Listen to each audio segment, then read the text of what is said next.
Remembering our veterans, 32 years ago today, we entered Iraq in Desert Storm. That's a long time. Tony, huh? He was with me out there in the desert chewing on the same sand. So much sacrifice for our country. Thank you.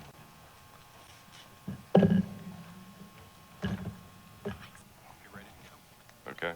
Now just do back at it two more, Jeff Delamone, and I put that right there first. Okay. So he's on that end, and then Lori O'Connor was added as well. All right. Great. Good morning, everyone. I am Senator Doug Mastriano from the 33rd District. I'm the chairman of the Senate Veterans Affairs and Emergency Preparedness Committee, and in that capacity, we're holding this hearing today. We have members of the Senate from across the state joining us today here in person, and I call this hearing to order. I'm pleased to be joined by many of our committee members that you'll see here presently. We're also joined online. Do we have people zooming in as well, or? At some point, we might. Okay. We'll have some members jumping on Zoom as well. So thank you, everyone on the committee, as well as everyone out in the audience for joining us here in Beaver County, just about, 19 miles away from Ground Zero. This hearing, of course, is to discuss the Norfolk Southern train derailment on the Pennsylvania border and the emergency response efforts. I'd like to thank the Beaver County Commissioner, Dan Camp, for connecting us here with the school and providing this excellent facility for us to hold this hearing. We are here today to exercise this committee's oversight responsibility. It's just not talk. It's to get facts, to give a voice to the people, and to find out what happened, what went right, what went wrong, how can we do it better, and then how can we help you right now in the midst of this situation. 3 weeks to the day have passed now, and we still don't have any answers that I believe, and many of the witnesses here will testify as well. It's not okay just to come out, some bureaucrat that doesn't even live in the area, say, oh, it's safe, go ahead and drink the water and do this or that. Show me, prove it to me. I think we all need to be in Missouri mode. Prove it. Pat answers because we would want you to panic. That's lame. This is no game. Your lives, your livelihoods, your pets, your animals, your kids, we want to protect them. And pat answers from some bureaucrat far away aren't going to work for us. We've all seen it before. We saw it in Centralia. Remember that? The mine's on fire in the center part of Pennsylvania. It's safe. About a decade later, finally, the federal government bought everyone out. It wasn't safe. World Trade Center, it's safe. And then the police officers and first responders having health problems a decade later. I'm friends with one of the New York City police officers. He lives in Pennsylvania, and his health is in bad shape. He was lied to. We just want the truth. We're adults. We'll adjust. We'll deal with it, but we want the facts. John Adams said facts are stubborn things. We just want the facts. We want truth. And in the Gospel of John, Jesus says, you shall know the truth, and the truth shall set you free. We want the truth, right? So that tragic day on February 3rd, we didn't have answers, didn't know what's going on when the Norfolk Southern train derailed, consisting of about 150 cars. And just on the border of Pennsylvania.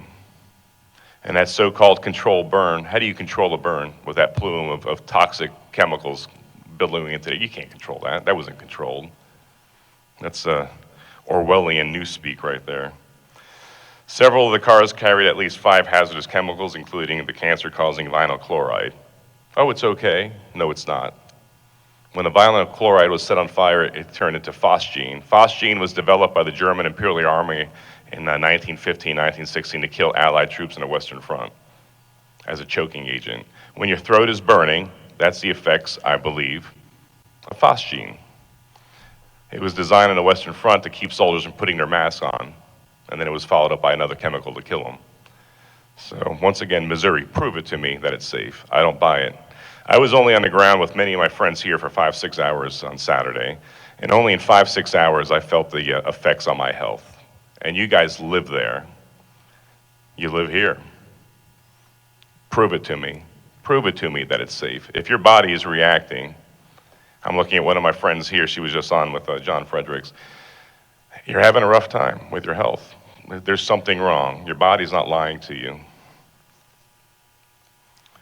This incident and the subsequent burning of the cars raises a lot of questions. Was Norfolk Southern more concerned about opening the tracks up again than your health? I think so. You guys told me the other day the trains were running just minutes later after they pulled the emergency order. Seems like they're more concerned about getting the trains moving again than the effects on your health. So I am glad that this is finally getting the attention that it deserves through weeks on. Better late than never, I guess. But what about you and your health, your families, your pets, your animals? It's very disturbing to me. So we are talking about the people, and the people will have a voice. Your voice will be echoed across this state, this nation, around the world today. So I did walk the streets and into the stream, Leslie Run and Sulphur Run as well. And facts are stubborn things. You guys saw the video, and it's not a photo op. This is no game. With the disturbing the creek there and watching this rainbow-colored solution come to the surface. Those and Leslie Run, I'm told, goes to a reservoir for drinking water. That creek, as far as I'm concerned, is dead. We have a witness here that's going to testify that up in Shenango Valley, or by where my wife grew up, thousands of fish are dead on the side of the banks. And those fish are consumed by raccoons and other mammals who die. Raccoons and cats. Oh, it's safe, it's okay, don't worry about it. I don't buy it. I'm hearing from you here about respiratory, burning lungs. Our friend Lonnie here had a live the other day and told the world that one of her neighbors is suffering from a chemical bronchitis. Wow. That's terrible and terrifying. Many of us, those of us who are older, remember 1979 3 Mile Island. It's not hyperbole for me to say that I believe in a long run this is going to prove to be more of an ecological disaster than 3 Mile Island. Time will tell. I hope I'm wrong. But prove it to me. I'm not convinced that we're being told the truth at this point. We need ownership of the situation, responsibility, and we need the facts. We don't want the facts to come out 10 years from now. We want it today. Like many of you, being in politics just a couple of years, I'm sick and tired of politics and politicians. And I think you're going to see here today that Democrats and Republicans are united in wanting facts. We want the truth. I have colleagues who've driven all the way across the state from outside of Philadelphia to be here. So I'm proud to say that this committee here, we're united on both teams, on both sides of the political aisle here, to want to get answers. So today we're going to focus on an emergency response to the derailment and the subsequent controlled burn. We're also going to hear from, first off, from concerned residents. We're going to hear their story. We're going to hear from the PEMA director, Randy Padfield, as well as several cabinet officials from the administration. And we're going to hear from local emergency management officials as well. We're also going to hear from attorneys who have a word of caution about what's going on out there, as well as we're going to hear from the American Lung Association, who's trying to address the air quality concerns that I saw after only 5 or 6 hours being here with you this past Saturday. And you guys live here. You know there's a problem. We're here to start getting answers to these important life or death questions, and to ensure that, first off, to figure out how we can help you guys in a more timely fashion, and then in the future that we have a better response. And at this point here, I'd like to hand it over to my colleague, Senator Katie Muth, for opening comments. Thank you, Mr. Chairman. Thank you, everyone, for joining us today. I am State Senator Katie Muth. I'm the minority chairperson for this committee, and I actually grew up in Westmoreland County, so I'm originally from this side of the state, but now I represent outside of the Philly suburbs in Montgomery, Berks, and Chester County. And Norfolk Southern is actually literally in my backyard. So this derailment, had it happened in the borough of Royersford, where I live, my neighbors would have been the first to explode, and then our row of townhomes would have been. My neighbor's deck is 8 feet from the track line, so there's a rickety wooden fence and some nice pine trees, I guess, to take a little bit of the noise off. And so I know from personal experience the risks that are associated with this, and the learning curve as just a regular resident. Not having that train track listed on when we moved there, so we went to bed the first night on an air mattress, and here comes the train all night long, and thankfully we got used to it, as did our dogs. But it is haunting to think of how much worse this could have been, but the harm that's already been done is truly devastating. And so, of course, that leads me to ask 4,000 questions into how this happens, why aren't certain things made safer. And so I understand that rail lines are needed for transporting things, but if they could just maybe go a little bit slower when they go through highly populated areas. I'm not really good at physics, I was better at geometry. And if a train goes slower, it's less likely to derail. And if it should derail, it would be less harm than what we saw just happen. And so knowing that, and knowing how far all sorts of train lines go across the Commonwealth, and learning that the state-to-state coordination is definitely an area that needs to be improved and revamped. A lot of the questions I've asked, I'm told that information is in Ohio. And so for me, as the chair of this committee, as well as just a concerned resident, what happened to you could happen anywhere. And we need to do whatever it is to make you whole. And I don't know those answers now, because I don't know what was all on that train, and no one really wants to say what was in all the other cars that didn't derail. There's contents missing from the cars that did derail. And I do read a lot, and I read a lot about environmental harm and human health harm relative to different industries, and I think it's fair to say that you have every right to be concerned and scared.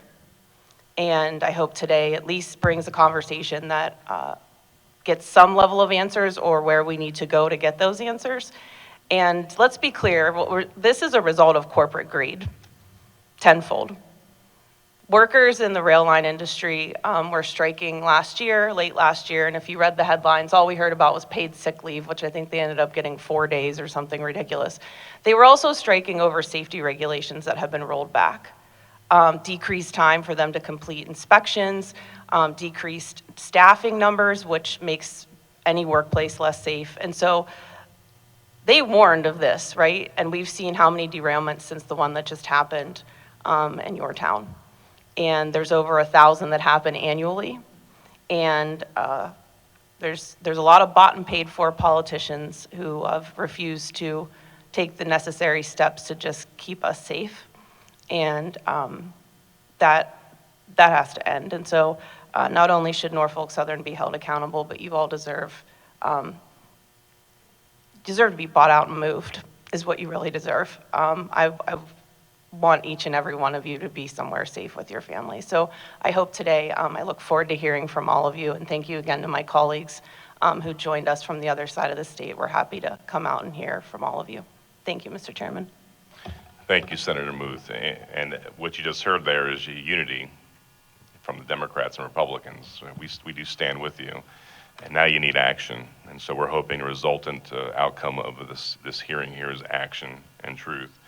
Our first witness was to be the CEO of Norfolk Southern, Mr. Shaw.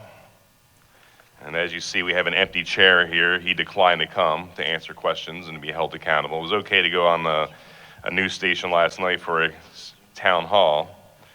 But his letter from one of his people, Jason Morris, wrote back to us, "I have reviewed your letter inviting Alan Shaw to attend a hearing of the Pennsylvania State Veterans and Emergency Preparedness Committee concerning the recent derailment in East Palestine, Ohio. The subject matter of the hearing is under investigation by the NTSB. In light of Norfolk Southern's party status to that investigation, Mr. Shaw will not be attending the hearing. However, while we are unable to participate, we would welcome you to East Palestine and you can observe the cleanup, et cetera, et cetera." So we would like to compel him to be here. Pursuant to Senate rules, of course, we'll need to have a vote. We'll have a vote probably next week. I anticipate it will probably be unanimous that Mr. Alan Shaw will have to come and be held accountable by the Senate and the people of Pennsylvania. And we look forward to hearing from him via, sadly, a subpoena. If you got nothing to hide, show up. I'd like to now, so there's the empty chair in honor of the CEO, Mr. Shaw. He should be here, and we're calling him out. Next will be the most important part of the hearing, of course, is hearing from you, the residents. I'd like to ask each of you to stand up, please, and we're going to take an oath. Please. Just the panel. If you could raise your right hand. Do you solemnly swear or affirm to tell the truth, the whole truth, and nothing but the truth, so help you God? If so, please say, "I do." Thank you. Please be seated. Okay. So we're going to start off with Jeff Dillamone, and we'll just go down the line here. And I did speak with the panelists before the hearing. You could read your testimony. You can speak from the heart. Just tell your story. Just be at ease, be calm, and just tell your story. What do you want the people of Pennsylvania to hear? Please, Jeff. Good morning. I was not planned to come here. I was just in the audience asking some questions. But as a resident of Darlington Township, we have some questions to be answered. We have not been contacted from any county, state, or federal official. I've had to reach out to every official that I have been in contact with myself. If I wasn't following on Facebook or these different news channels, I'd have no idea what is going on. So, where's the flyer? Where's the officials knocking on the door, making sure that we're okay, seeing that everything's all right? Governor Shapiro stated live just the other day that he was going to be visiting Beaver County and Darlington Township. My father-in-law is the supervisor of Darlington Township, and we had no idea where he was going or who he was visiting with. So he didn't really come.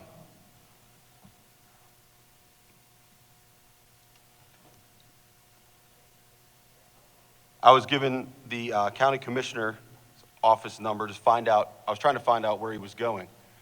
And the number I was given ended up being a dead end to a voicemail box at Governor Shapiro's office that isn't set up. How does the governor of Pennsylvania not have a voicemail box that's set up?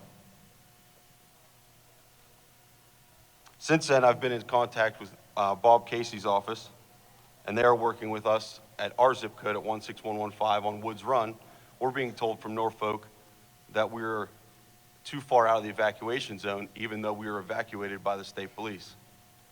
And there's a quote that I have that I spoke to a representative from Norfolk on Saturday. He stated, as soon as I walked up, he asked, what my address was. He looked it up on his little map of the imaginary blast zone, not the affected zone of where the plume actually went, and said, "You're outside of that 1 mile radius." Okay? And then he said, "There is nothing we can do. You are outside the evacuation zone. We have a lot of money and are willing to pay, but you need your officials to expand the evacuation zone. Just be patient and wait to see what happens." Again, look, we have a lot of money. Ha ha ha. Actually laughed in my face and said, "We will pay. It's up to your officials to move the zone." I moved forward and told him, we were evacuated. The Pennsylvania State Police told us to leave. He still continued to say there's nothing we Was can that Norfolk Southern that said that to you? do. That was a representative of Norfolk Southern, yes. So then the other thing is, I'm not as well put together because this wasn't planned for me. I didn't write it all out. I just wrote it on the fly here. So my question also for Shapiro is, we were told by the officials to go get a bloodline test, get a baseline blood test. I called my doctor. I've had a cough since it's happened. It won't go away. It's like a dry cough, okay? I called my doctor. My doctor tells me that, and I quote, "It would be a shot in the dark. I have no idea what to test for." So where is the list from the officials so they know what to test for? He said, "I'm willing to see you, but I don't even know how to test for it." So just to clarify, sir, so you were instructed to go to your PCP, primary care. Correct. Get this test, a blood test with no direction as to what to test for, and your doctor didn't know. So they're not sending you to a specific clinic or entity. So Right. it's just, okay, I just wanted to make sure. Yep, Thank yep, you. Yep. So that leads into my next thing with Governor Shapiro. Where is our clinic in PA? Where is the water and supplies being given to us? Everything that we've received has been donated from outside sources. Where's our officials taking care of what needs to be taken care of? I have 4 children. Who's going to protect them? Where's the act? Everybody's talking. I don't know your guys' terminology. I don't know if it's an act or a bill or what it is. Where's the written paperwork that protects the people in these zip codes for eternity versus home values, water, soil? Everybody's just talking. Nobody's putting into action, just as you spoke. This needs, we need official paperwork that protects us. And Norfolk needs to be held accountable for all of it. What you guys are saying, I understand that. But when? We're just supposed to live in our house, get poisoned, and wait. That's it. Thank you. Sheila, I believe you're next. No, one more. Oh, I'm sorry. No, you're fine. thank you. Over to you. Hi, Senator. My name is Sara Koontz, and I live in Chippewa in the outskirts, which would be called Patterson, but I'm on the front half of it. My husband and myself were dining in a little diner right there in Chippewa, and I happened to look up in the cloud after this explosion had happened, and it looked like nightfall coming in. It expanded the whole area, came towards Chippewa, and it literally enveloped it, and it became pitch black. Since then, I have been experiencing, let me preface this. My husband has a lot of medical issues, and my concern not only is myself, but for him also, because he has dialysis, which is in Chippewa 3 times a week. We do a lot of our shopping in the Chippewa area, that type of thing, and I noticed that as I've been going to get groceries and that, I would come back and experience major headaches. But I have had a chemical smell in my nose everywhere I go. It's not now just in my home, it's in my sense of smell, and I'm broke out on my face with some kind of rash. I wake up in the morning with welts all across my face. I have checked every orifice of my home. I've had my landlord come and look to see if it was something to do with my furnace, everything checked out fine. There was no smell of eggs or anything that would have been a gas leak, but it smells chemical, not like a gas leak, and it remains in my nostrils. I have sore throat, not to the degree that he probably has, but I do wake up with that burning. My question to you, and I agree with him, we understand that East Palestine is suffering badly, and it has been classified as a little Chernobyl by the media. I have a friend whose family lives there. They have a little daughter. In 5 or 10 years down the road, who's to say that this is not going to affect her in some kind of biological way? Who's to say that this is not going to affect me further and my husband who is already debilitated? We're forgotten. I'm sorry. We understand it was Ohio, but it has spread through our area. It doesn't end at the line. It's gone to Pennsylvania, it's gone to West Virginia, it has gone further out. We count too. We have loved ones that we are afraid for. We have lives that we are afraid for. And it's only by the grace of God that further things have not happened as of yet. I think that there needs to be an accountability, not only from Norfolk Southern, but from all that was involved in trying to cover this up. That train was on fire in Salem, Ohio. They have it on record. It was on fire there. Why was nobody aware of the fact that this train was coming through on fire? And the little town of East Palestine, Ohio is a wonderful little town. It was a great place to raise your family. And now it's a ghost town because people can't sell their homes. People won't rent their homes. And they have nowhere to go. We have a lot of people that are senior citizens that can't afford to start all over again. And even as us, I know I can't afford to start all over again. What are we to do? We need to have people that are accountable for this, and we need to have our government behind us. That's what America is about, is so that we have a say and that we have somebody to represent us. We thank you for being here. We thank you for your efforts. And we're asking to please do whatever you can do to try to protect us. Thank you, Senator. Thank you. Sheila, over to you. You know, that's one thing that I heard. People on the border in Pennsylvania feel abandoned and forgotten.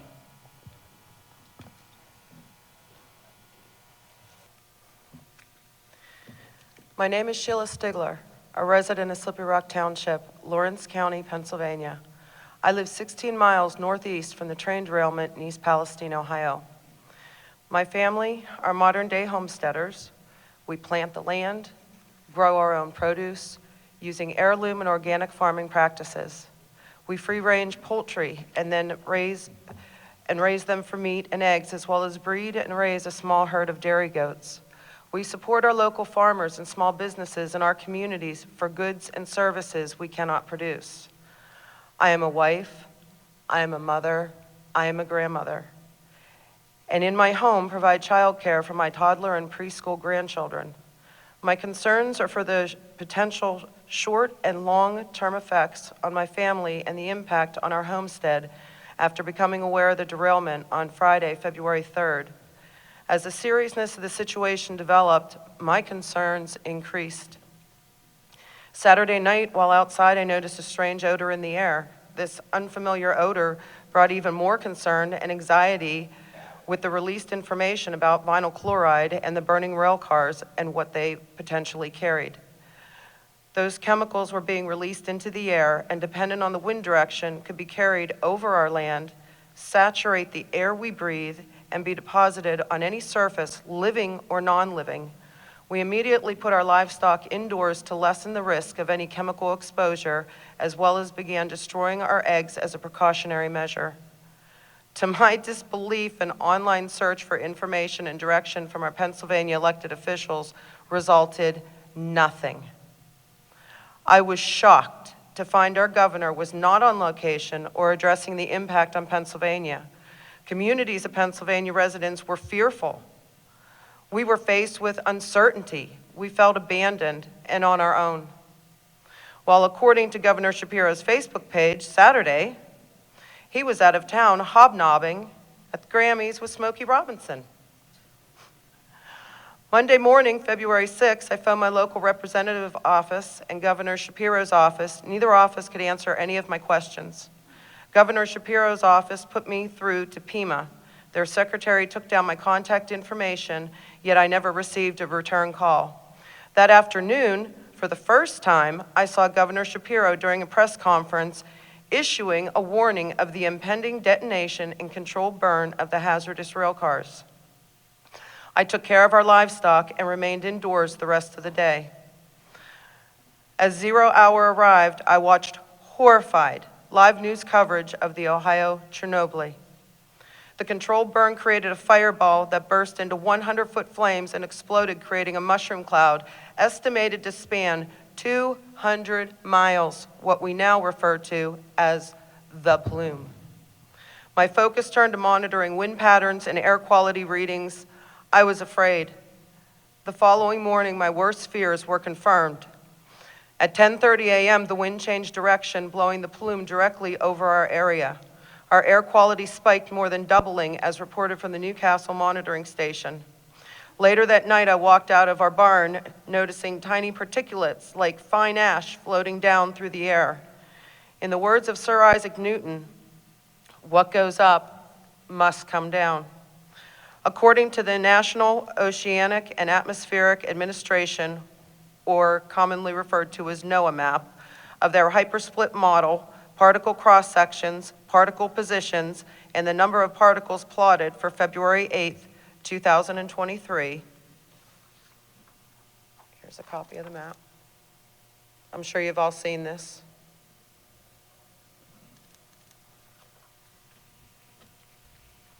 We have all been exposed to some degree and believe we continue to be exposed dependent on wind direction and the jet stream. There are still hazardous chemicals present in East Palestine and the waterways. The cleanup process is ongoing and remaining chemicals are being disturbed, redistributed, and released into the air. I'm left with questions. Will my family be a part of a cancer cluster in years to come? Will my grandchildren suffer any reproductive issues? What effects will be left on our homestead and livestock?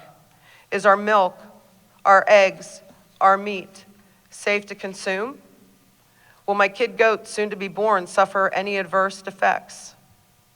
Is the ground safe to pasture my animals? Will it be safe to purchase locally grown hay and grains? Is my soil contaminated? Is it safe to grow crops and harvest from plants, bushes, trees to feed my family? I'm heartbroken.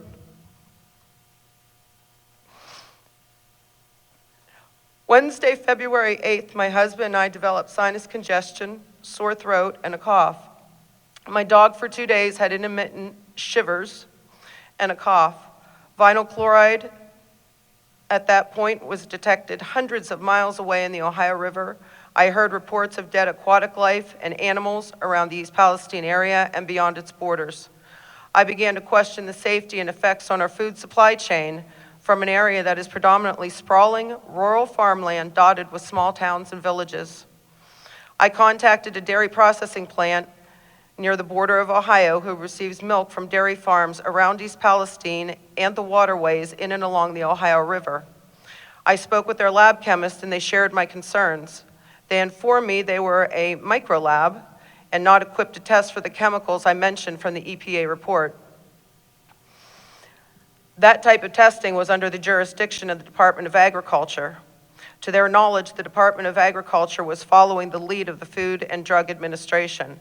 They were not aware of any testing that was being done and have been told the milk they received was okay. To date, my question is, what testing has been conducted and under whose oversight? What assurance do we have as consumers, the dairy, beef, poultry products, and others that enter our food supply chain from the affected areas are safe? What effects are these toxic chemicals going to have on the wild game when they come into contact with contaminated ground and waterways, potentially affecting hunters and their families that harvest them? Now we are hearing talk of dioxins. I am angry. I am so very angry. My U.S. constitutional and state constitutional rights have been violated.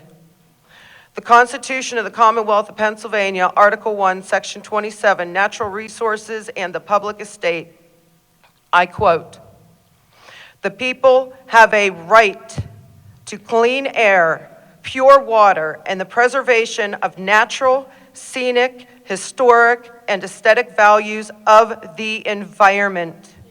Pennsylvania's public natural resources are the common property of all people, including generations yet to come.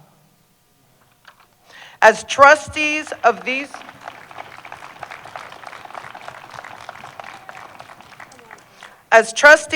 resources, the Commonwealth shall conserve and maintain them for the benefit of all people. Again, I thank you all for being here. You are those trustees. Federal agencies and Congress have been siding with the rail industry lobbyists and have limited regulations governing the rail industry's safety requirements for transportation of hazardous and combustible materials. The lobby group American Association of Railroads, AAR, has a record of arguing against safety requirements, stating proposed safety mandates would be disruptive and costly to the industry. The American Chemistry Council lobbied for chemical companies to weaken safety regulations and exempt certain hazardous chemicals from safety mandates, and adopting regulations that put the people at risk for cost-saving convenience of business. Governor Shapiro, I heard you say at your last press conference, putting the people first.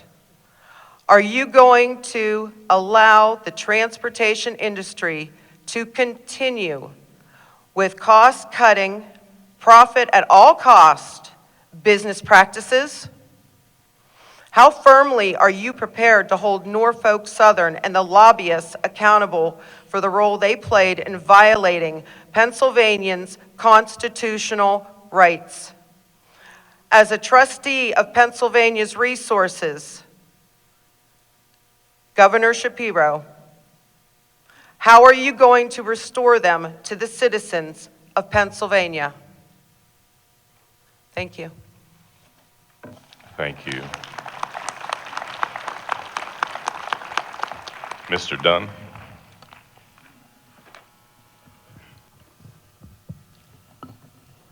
Good morning, my name's Kenneth Dunn. I live in Newcastle, Pennsylvania. I'm a small business owner. I have an auto repair, motorcycle repair shop. I spend a lot of time in the woods. I hunt, I fish, we boat. I had heard rumors that there was dead fish all over the Shenango River, the Beaver River, all the rivers coming from the north. So I went out and did some surveying, and the banks are just covered with dead fish. There's silver plumes that normally would be white with a lot of iron red in the foam out in the middle, but this stuff's all silver colored. So I actually brought fish samples, water samples, which they made me remove from here because of contamination. So that kind of tells you a little bit right there how afraid everybody is of this stuff. I mean, as far as I'm talking to a lot of people because I've been videoing all this that I've been doing. So I've got a lot of pictures of dead fish, what looks like chemical rainbow colors all over the Shenango River up in Hermitage. I haven't got anything on the Shenango actual reservoir yet, but there's a lot of people talking about all the dead fish on Lake Erie. I spoke with a falconer, which they're very rare these days. He lives in Hermitage. He was training one of his hawks in Eastbrook, PA, which is outside of Newcastle. It was in a tree sitting there, and he called it back, and when it left the tree, it fell on the ground dead. So they're getting a necropsy done on that. He actually went up and took branches off the tree that, the bird had been sitting on. There's a lot of stories of dead birds, dead everything, and I've seen them, I've witnessed them. There's people in Harlansburg, there's people in Hermitage, there's people everywhere complaining of the same exact symptoms that this lady was just talking about. I've been getting them, a lot of my customers, same thing. You know, they're feeling sick. Everybody I talk to on the phone, they're sick.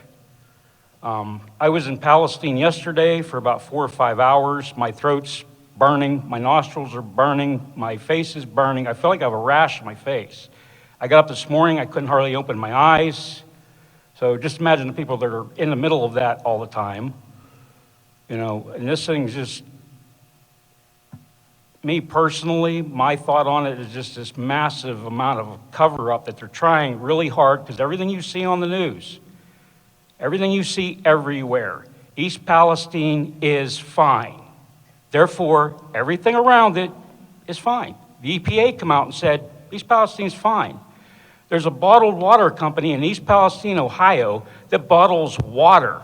They got the okay from the EPA to continue bottling their water and distributing it around the world.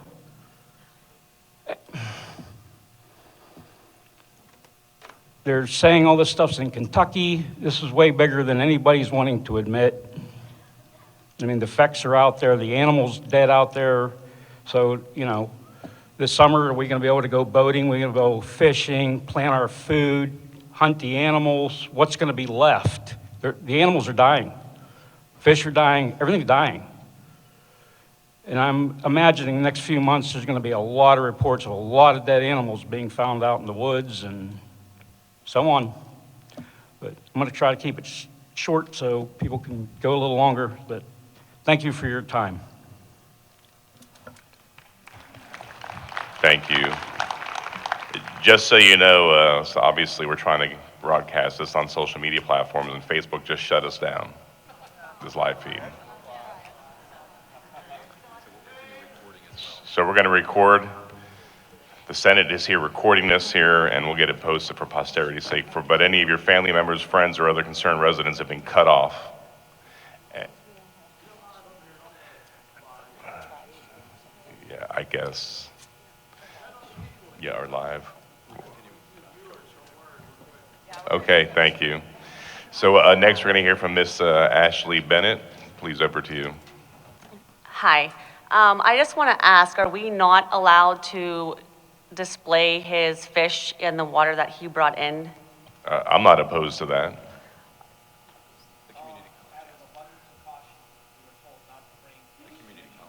Okay, those that own this facility told us not to bring it in. Okay, but we all are okay to live with this stuff? Yeah. Just saying. Oh yeah, that's unacceptable to me. Unacceptable for me as well. Yep. My name is Ashley Bennett, Darlington, PA. I am a mother of 3 girls, aunt, niece, daughter, and neighbor to many whose lives have been ultimately turned upside down. My children and animals play within those creeks affected by the train derailment. Our animals drink from those waters. I stand here to speak not only on behalf of my children, but all residents who are affected by the train derailment caused by Norfolk Southern's negligence. On February 3rd at approximately 10 p.m., my peace of mind was stripped from my soul when I saw the train derailment in East Palestine, Ohio on social media. Just 5.3 miles away from my home and just 2 miles where my youngest was spending the night. As seen in the photos in front of me, thick, black, heavy smoke rolled for miles over Pennsylvania. The air quality diminished as the night went on and into the days to come. The closest air monitoring system is in Beaver Falls, Pennsylvania, which has had moderate readings following the train derailment. I was and still am concerned about the readings closer to the derailment where no monitoring was taking place. However, and how these toxins were affecting our health. I called CTEH and asked why there wasn't anyone on the Pennsylvania side doing air quality testing when Pennsylvania is only 650 feet from these toxic tankers and with the wind direction blowing the toxin straight towards Pennsylvania. The toxologist said Pennsylvania has their own agencies and should have been set up monitoring. PA agencies and officials, where were you at as our children and residents were breathing in these toxins, debris falling from the skies onto our properties? On Sunday, February 5th, 2023, as you see in the photo, an alert was sent to a few PA residents to evacuate, but had no evacuation details. On Monday, February 6th, 2023, despite the derailment, my children went to school and I spent my morning monitoring the derailment on edge, waiting to see what was going to happen with the vinyl chloride situation. I wanted to be close to the school to pick my children up if they exploded so that we could leave the area. I did not want them breathing in the fumes. Shortly after 11:50 a.m., I received a robocall from Blackhawk School District, Chippewa Township, Beaver County, PA, that our school was dismissing early due to the controlled burn. The government at the East Palestine Command Center wanted the kids back home with their families, as our school was in the path they were to expand the evacuation out to.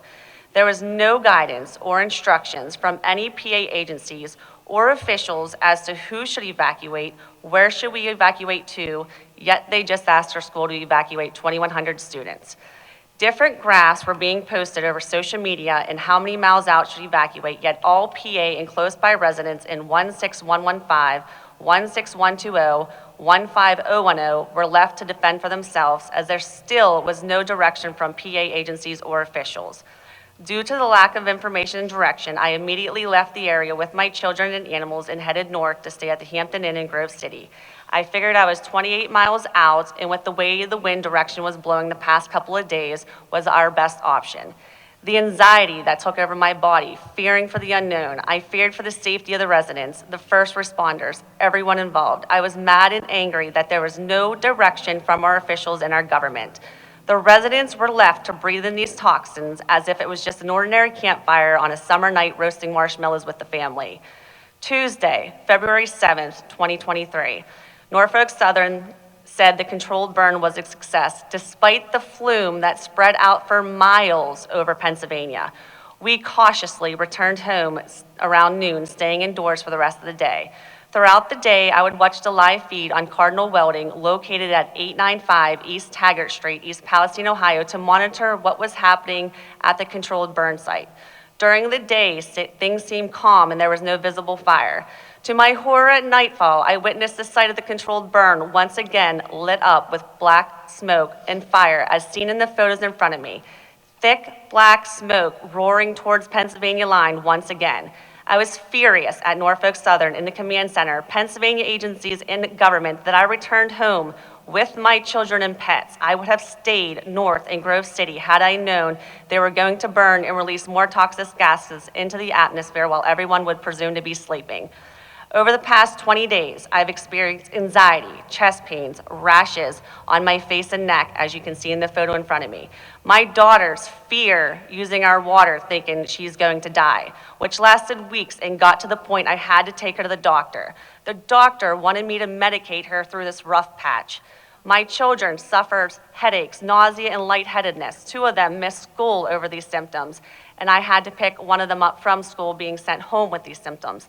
I should not have to medicate my child, nor should anyone have to medicate over the negligence of Norfolk Southern and lack of help we aren't receiving. We have questions that nobody are answering. How can they say the soil is safe when no testing has been performed? How can they say our air quality was fine when nobody was out monitoring our air quality? First responders came and went, covered in toxins, taking toxic waste back into our hometowns.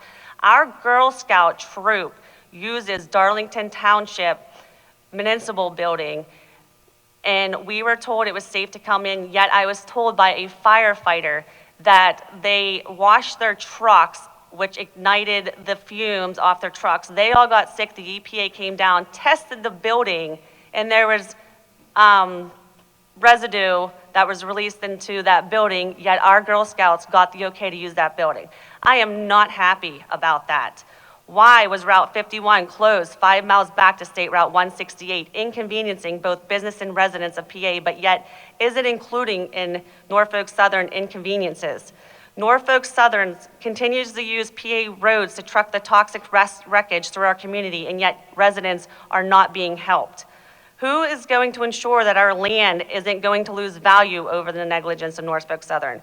Who's going to ensure my kids are breathing clean air while at school 5 days a week that was clearly blanketed with the flume and smoke for days, as seen in the photos in front of me? I requested all air filters be changed out and was told they would, but have yet to receive confirmation they were done. Emails now going unanswered by the superintendent and board members. I filed a right to know that is still pending, and would like to add those documents into this hearing once I receive the right to know. Norfolk Southern did agree to pay for our school district's air filters at roughly between $10,000 and $12,000, so that is not out of our tax-paying dollars. PA residents, especially those in zip code 16115 and 16120, want testing now, months to come, maybe even years on soil, air quality, water, wildlife, livestock, and whatever else is deemed necessary by the experts at the cost of Norfolk Southern. We and my children are not lab rats.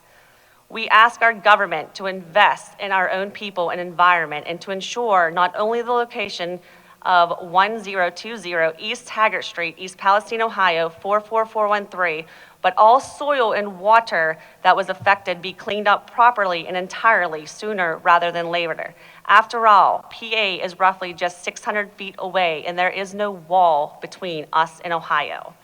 I would also like to add to my statement, Senator Katie, I can't see what your last name is because I don't have my glasses on, but you say that we should be bought out and moved. It's not that easy for lifelong residents, businesses, and children to just up and move. How does one put a price tag on that? As a business owner, children of 3, my home valued at $300 or $300,000. My husband is a trucker. We cannot just up and move to any location. There are weight-limited roads restricting us. My kids should not have to suffer moving because of this negligence on Norfolk Southern. I can't even put a price tag on the residents on both the Ohio and Pennsylvania's mental health. It is not that easy to just up and move. I agree, and I think my comment is directed to the fact that you're still being forced to sit amongst toxins. So wholly understood that your lives are invaluable, and it's a devastating situation, so thank you. Thank you. So our next witness is Miss Lonnie Miller, and we watched her online with her live streams, especially a couple nights ago when you're out walking your dog, right? Was he? And the stench that came out. So if you could provide us with your insights and experience. I'll start off with, I'm sorry. I am not a public speaker. I am a private person. I enjoy my privacy.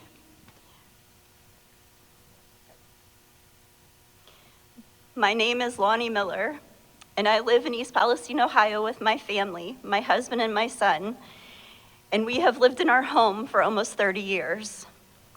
But we are both native Pennsylvanians. Both of our families still remain in Pennsylvania. Our son Austin will be 21 years old in March, and he resides with us in our home. My home is approximately 200 feet from the Norfolk Southern rail line, which is approximately 1,800 feet from the actual point of derailment. I am also a small business owner in East Palestine, and my business is located roughly a mile from the derailment. On Friday, February 3rd, at approximately 8:55, our lives became a living nightmare. What I witnessed that night and the following days, it was a scene from a disaster movie that you do not want to live in. Our quiet little sleepy town was shaken with sounds of explosions from Friday night into the day and throughout the day on Saturday. I witnessed enormous pink and orange flames rolling and tumbling in the sky from my very front porch. The ominous clouds of smoke is something I never wish to see ever again. And the smells and the fumes that consumes our air and are still consuming our air in East Palestine and surrounding communities. You don't want to live breathing that in, and none of us should have to be forced to live and breathe that in daily with our families and our children and our pets and our livelihoods and our businesses, everyone that we love. You should not be forced to live this way.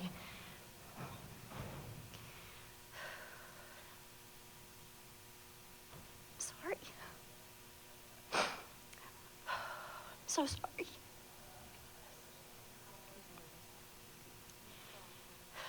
The night of Friday, February 3rd, about an hour after the derailment, there was a knock on our door, and we were told that they were going to evacuate our area.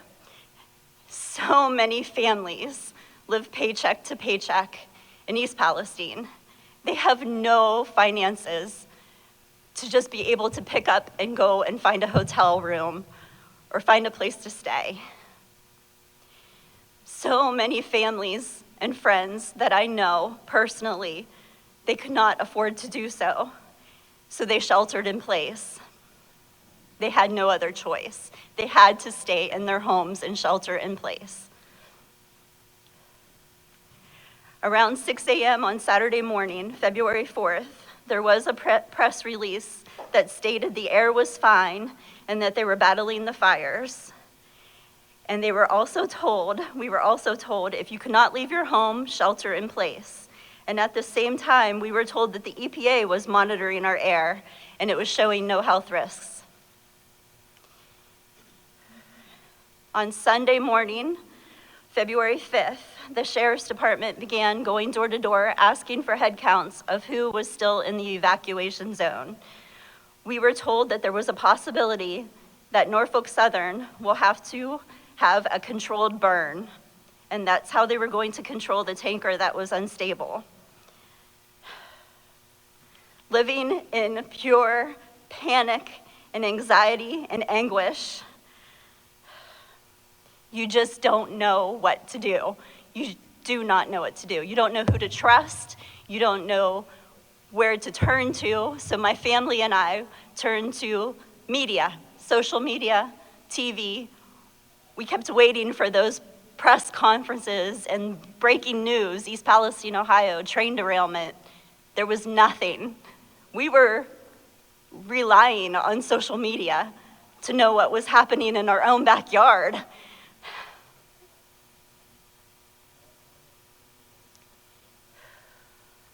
On Sunday morning, my husband and I were discussing the smells, the fumes that we were having in East Palestine and around our home. My husband has a brilliant mind, and he reasoned out that the fumes were coming from the waterways and the streams and the creeks, and this is why the reports of the dead fish and the pictures of the dead fish were coming in. He knew Sunday morning that these chemicals made it into our waterways and our streams and our creeks.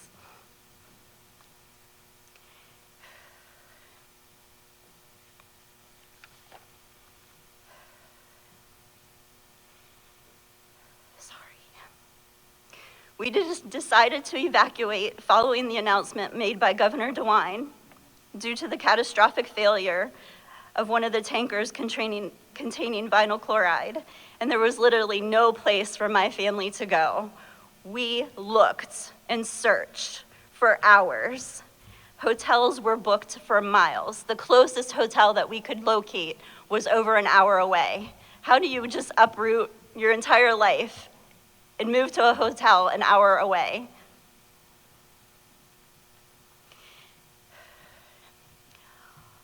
I believe during that same press conference, Governor DeWine stated that roughly 30 homes across the Ohio-Pennsylvania border, roughly 20 people on that side would be directly impacted and within the hazardous zone. We inquired of family members there and friends and family if any officials had come to evacuate them. This also includes my elderly mother and my disabled uncle, who live directly across the state line on Valley Road. And I know personally there are more than 50 people in that immediate area. In those homes, there are grandchildren and children. There's multi-generational homes that live in one household. I do not understand how they determined that number. I do not understand their imaginary bubble that they put over this derailment and the smoke and the chemicals that were released into the air, because whatever goes up must come down, and whatever goes up is carried by the wind, and it spread for hundreds of miles. Every single community surrounding East Palestine, Ohio was impacted. Cannleton, Darlington, Enon Valley, Chippewa, Beaver Falls, Patterson, and beyond, and beyond. My family was able to escape to East Liverpool, Ohio, and I can tell you, when I was walking my dog the very next day after the controlled burn, I was picking up feathers. And being the spiritual person that I am, I was thinking those feathers were signs from angels that we were safe. I know now that those feathers were being lost from the birds that were flying through those chemicals. A dear friend of mine lives in Chester, West Virginia, right across from East Liverpool, Ohio. And that day, she found 2 dead birds on her sidewalk right outside her home.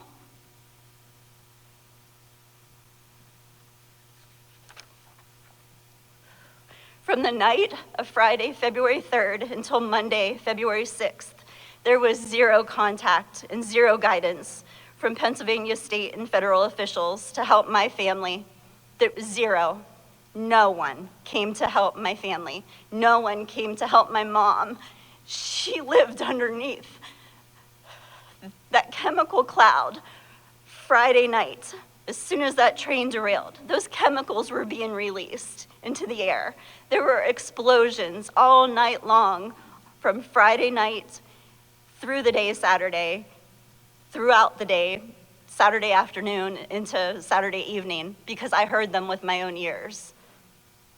And living with those sounds in your mind, any loud noise I hear now, I believe is an explosion, is something that's going to happen. Something bad's going to happen. We should not be going through this. Norfolk Southern, there were videos, I believe, on Saturday that were released of the train car being on fire. You can look it up on social media. Butech Bliss, I believe, is the name of the company, where it was captured on one of their cameras rolling through Salem, Ohio, on fire. The train car was on fire. They had enough time from Salem, Ohio to East Palestine, Ohio to stop that train. After reading about the dangers of vinyl chloride and phosgene gases and how deadly these toxins are, I am here today to ask, why didn't someone notify my family and all the families in our surrounding communities and let us know that we needed to leave and help us get evacuated and into a safe place? No one is making sure we are safe. East Palestine, Ohio is not a wealthy community. People live paycheck to paycheck, and we are being forced to return to our homes that are full of fumes. There is chemical dust, I can vouch for that, and the suffocating smells. And we've only been told to clean with soap and water, and not once have I heard anyone tell us to wear a mask while doing so.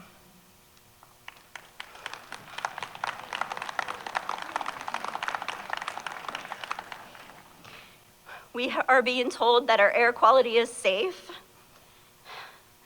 but we are enduring rashes.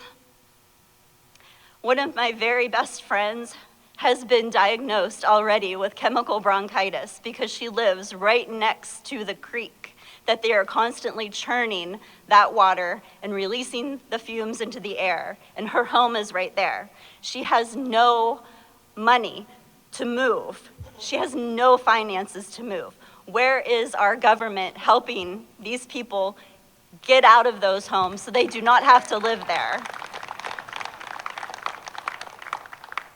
I have a friend, she has asthma. She lives roughly 1.5 miles out of East Palestine, where the derailment site is.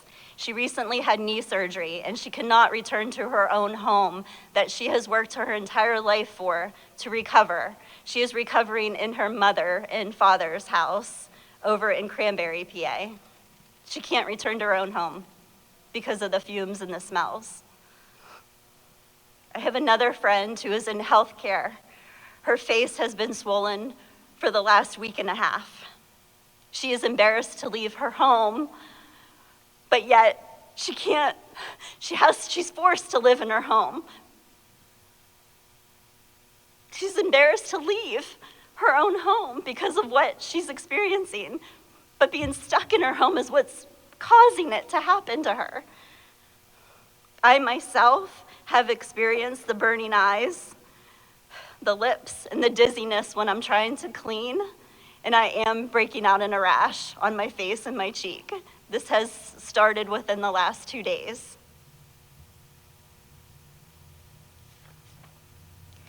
I want to know where the resources are. Families can't afford all of these extra expenses: lodging, cleaning, air purifiers, filters for our water, and all the doctor and emergency room visits and medications.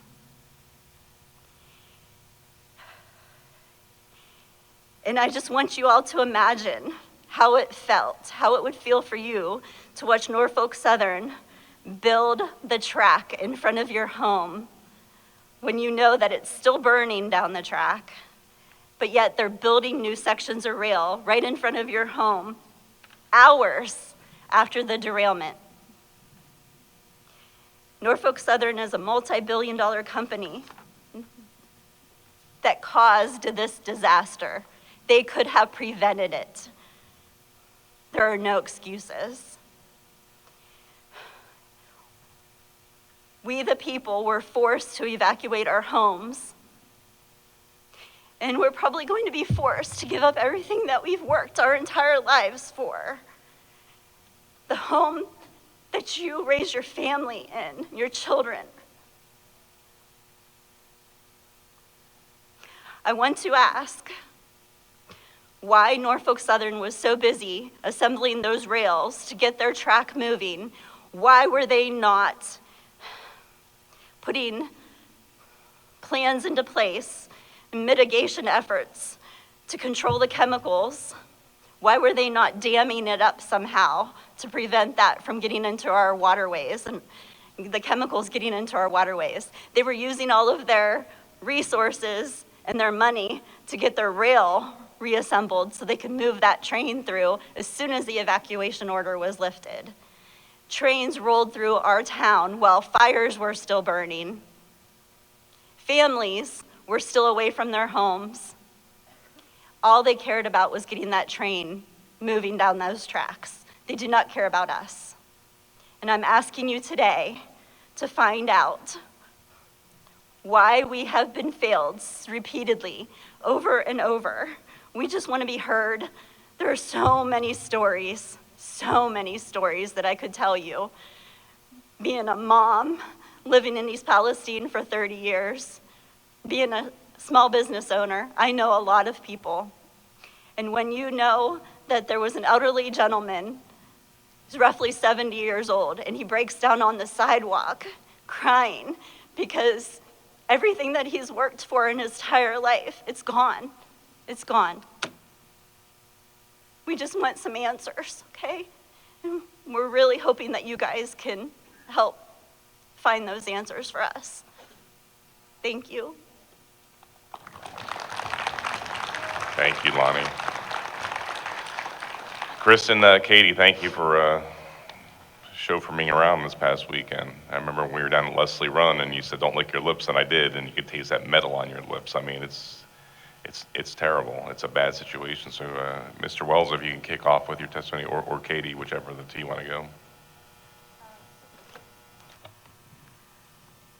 Good morning, everybody. I'd like to start off by saying thank you to my friends and neighbors who sit beside me here on both sides, to have the courage to come up and talk today. I think, especially in this immediate area right here, you're looking at ground zero, unfortunately. So I'd like to start off by saying my name is Caitlin Scharzwaelder. We live at 186 Taggart Road, so Taggart is the same road as the derailment took place. From the derailment to our property is 1.2 miles from derailment to driveway. From the most east side of our property, which is 27 acres, It is less than a half of a mile from the derailment site. The railroad runs 10 feet from the back of the property. So we call ourselves essentially ground zero. Unfortunately, Pennsylvania and our immediate area have not been the highlight of the media and the highlight of the community that's getting the help that we need. I am 30 years old. I own a residence as well as 2 businesses on that property. The Northern Border LLC is a boarding and training facility for dogs. My business encompasses a lot of the locals, East Palestine, Darlington, Chippewa. When people go out of town, they trust us to leave their dogs with us. We are one of the facilities in the area that takes aggressive dogs because we do high-level training, police, military.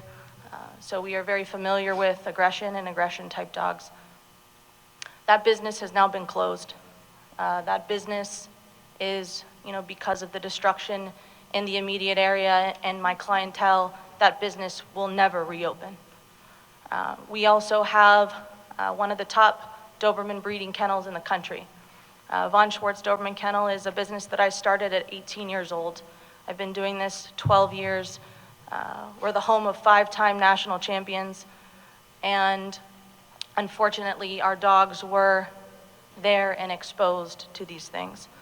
I've had 4 dogs get sick to the point of emergency medical needs and services, projectile vomiting, diarrhea, lethargy. They have been treated, and hopefully they will be okay. On the night of Friday the 3rd, the night of the derailment, I was getting calls from friends, from neighbors, from people in the community that know us, who told us that there was, obviously this huge fire and that they were worried that the kennel and the dogs were going to burn down. So it was actually not until Sunday, February 5th, that we were formally evacuated. In those 2 days, our dogs, the people, my employees, were all exposed to the fumes and the chemicals just from the fire and the trains burning themselves.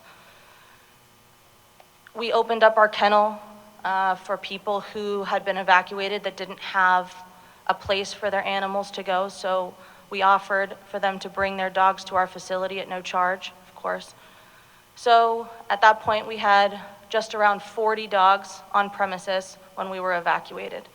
Imagine calling, as a business owner, calling these people to say, hey, we have to go too.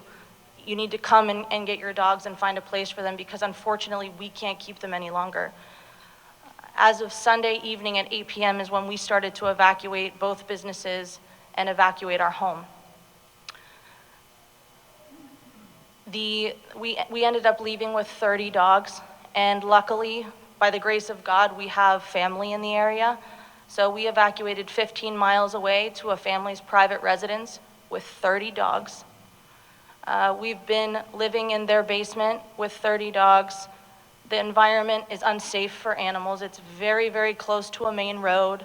We have no fencing. We're hand walking dogs 3 to 5 times a day.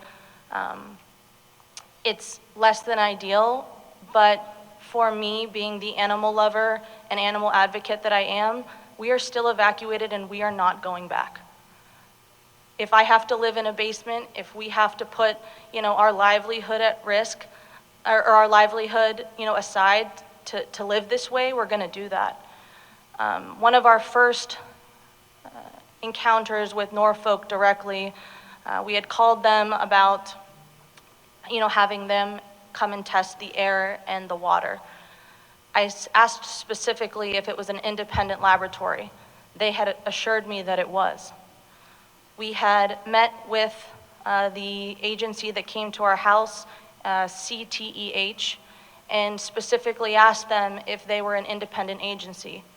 They replied, well, not exactly. The EPA was actually with them, and a field agent from the EPA was with them, and Chris had asked, would you be willing to come in yourself? Just the EPA? The answer was no. We were then handed a contract, which some of you may have heard Those contracts have now been pulled. I can quote, if I may. The contract essentially was an indemnification clause, a hold harmless agreement at the bottom of the contract. When this information became public, as we were one of the first businesses and residents in Pennsylvania to be tested, this got out through the media, and Norfolk Southern, and I quote, said, "Norfolk Southern, its environmental contractors, and state and federal partners are conducting air and water testing for residents of East Palestine as a part of our environmental remediation efforts. As a part of this process, property owners are asked to permit the teams performing the testing to access their properties by signing access agreements. A batch of these access agreements mistakenly included language referencing indemnification, and those incorrect forms were immediately pulled when the problem was discovered." So my first interaction with Norfolk and its remediation efforts was obviously negative, and we as kindly as possible asked them to leave. And Katie, can I ask a clarifying question, just because I'm taking notes and I want to be accurate? CTEH is the lab contracted by Norfolk Southern? Correct. Okay, and the EPA came in with them, Correct. but was Norfolk Southern there? No. Okay, so So- it was EPA accompanied this contracted lab? Correct, and the EPA was not permitted to come in by themselves. They had to come in with the affiliated laboratory. And did they say who prohibited them from entering? They did not. The answer was just clearly no. Okay, thank you for clarifying. Sure. Caitlin and Chris, you let me in your business on Saturday. Could you describe the stench that we experienced? So we have only had to go back a few days in a row for about 20 to 30 minutes. And when you're there, you experience pulsation in your eyes. You experience headaches, nausea. I actually have some photos of this horrible rash that you get on your neck, and it actually runs up the side of your face. It's uncomfortable, if not unbearable, to be there. Senator Doug Mastriano came into the building, and we actually kept it closed up so that he could experience firsthand what it was like when you opened it after a night. And you're just hit with stench, and you're hit with these metallic chemical smells. And I'm not a scientist. I don't have expertise in this, but what I can tell you is that we have 40 drains in the building. It's a 7,500 square foot building, and the drains are obviously connected into a leaching process through the soil. My belief is that the smell is coming from the ground. It's coming from, what's coming through those drains that's so deeply rooted into the ground and into the soil. We're so close to ground zero that could that leaching process have been, has started yet, and it's already encroaching on our personal land. I'd like to discuss a little bit about what is being done immediately. I mean, people are talking about future litigation and jumping on board with law firms who are just crawling around our towns. But I want to know what's happening now. I want to know what's happening so that I don't have to live in a basement with 30 dogs in an unsafe area now. We can't wait 3, 5, 10 years for litigation. We can't wait to continue our businesses and our livelihood. We need answers now. What is the state doing for immediate relief for the 22, potentially more, PA citizens directly impacted by the derailment? Government relief funds, interest-free loans for businesses, mortgages, personal interest-free loans. We want independent testing. We want independent testing for the chlorides, hydrochloric acid, phosgene, benzenes, butyl alcohols, butyl acrylates, and dioxins. I have been speaking with clients of mine who are biochemical engineers and toxicologists, some of which are world-renowned. And they're comparing this, if you guys are familiar, to Times Beach in Missouri, which is now a Superfund site. It's a ghost town. And a lot of the chemicals that are on the EPA manifest were also on this train. So I think that we need to get specialists in here that truly understand what was on that train, what the byproducts are, what happens when these gases are ignited and burn for days. We need some real help and some real specialists to come in here and tell us what we need to do. And when, we tried to personally stand up and say, we can't wait. We got our own soil testing, we got our own water testing from a very private, local lab, who then said, unfortunately, Katie, I don't have the ability to test for the things that I just described. We can test for volatile organic compounds, which is vinyl chloride in its original form. But when it's burned, that's not what we're gonna find in these test results. So even when we independently pay for these testings to be done, we can't get a full picture. We have no idea. So I think if we can have people stand up and say, this is what needs to be done, this is what needs to be tested for, and we have an independent, unbiased agency doing that for us, I think that's the start. I think this testing needs to be done monthly, if not for the next 3 to 5 years. This is something that, I can't quote them because they didn't want me to, but the gist of it was, it's not a matter of if, it's when. So in closing, I think that we're sitting up here to tell our stories, and talk is a lot. Let's take some action.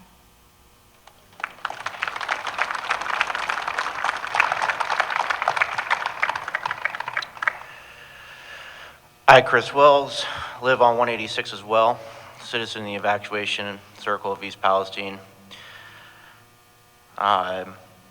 This has been crazy. I just want to touch a few points, just kind of going over what she said. I wrote a few things down here. Air, water, surface, and soil testings are implemented. We need to make sure that's being tested and properly tested, and continue the appropriate intervals inside and outside our residents and businesses structures. The other thing is until safe well water is insured, water should be delivered bi-weekly in sufficient quantities needed by affected property owners for their businesses and family members. They keep saying that the water is fine. You keep drinking it. It doesn't look fine to me. It doesn't look fine to anybody around here. Now we have trailers filled with water. Just come up and grab it. Hotline numbers. Two-way emergency hotlines should be implemented. Direct answers. Texting, phone calls, not 2 hours from now. We want answers now. When the evacuation happened, and some that are still evacuated, there should be shelters put in place. We have animals, there's elders, people that have health issues. Those things need to be considered, and nothing has been considered in any aspect of Norfolk Southern safety plan.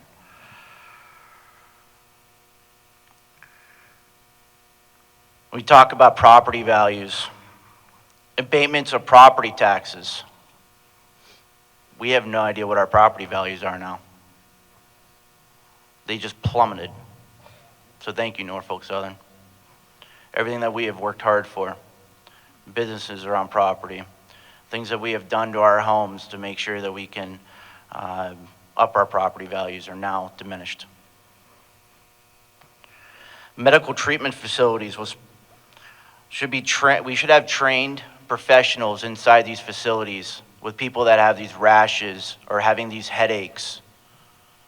We should be having doctor personnel, nurses on standby, not just send to your PCP and take a guess on what was actually exposed. Those facilities should be put up immediately.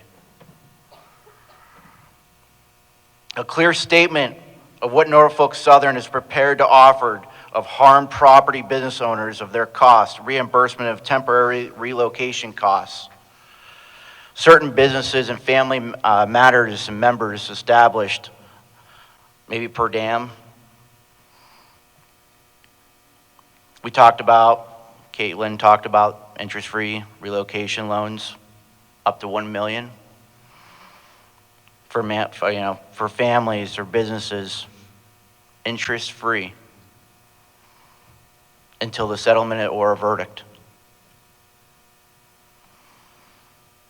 To my knowledge, none of these services have been done or thought of. The last thing I want to kind of do is, somebody was supposed to be here. We have an empty chair sitting up there. So if there's a camera around here, I'd like to put it on that chair right there. You have all these people on the grounds, keep saying the water, the soil, it's fine.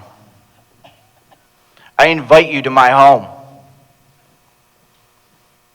I invite you and your family to my home and have a slumber party and tell me what your symptoms are. And there should be another chair up there for Shapiro. You tell me that you stand for people first. Well, I'm standing here telling you first you can come into my home. There's a key in the door. It's unlocked. Both of you can come with your families, and you guys can tell me what your symptoms are. Senator, thank you very much for coming to our property. You know exactly as much as Caitlin and I know, and the rest of us up here know, of what you smelled, what you saw, and the frustrations of everybody that's going through. Thank you. Thank you, Chris. Thank you, Caitlin. Sam, thank you for speaking with me this past weekend as well. Please, over to you. Thank you for having me.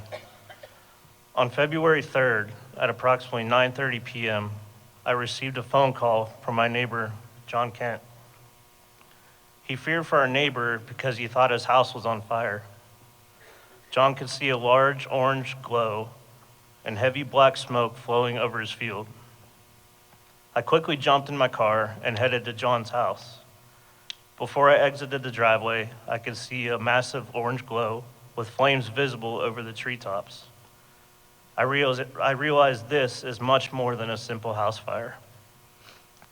Thankfully, my neighbor was okay, but as I sit here 20 days later, we as a community are not. On Sunday, February 5th, at approximately 10 p.m., we were forced to evacuate our home with the threat of charges being filed.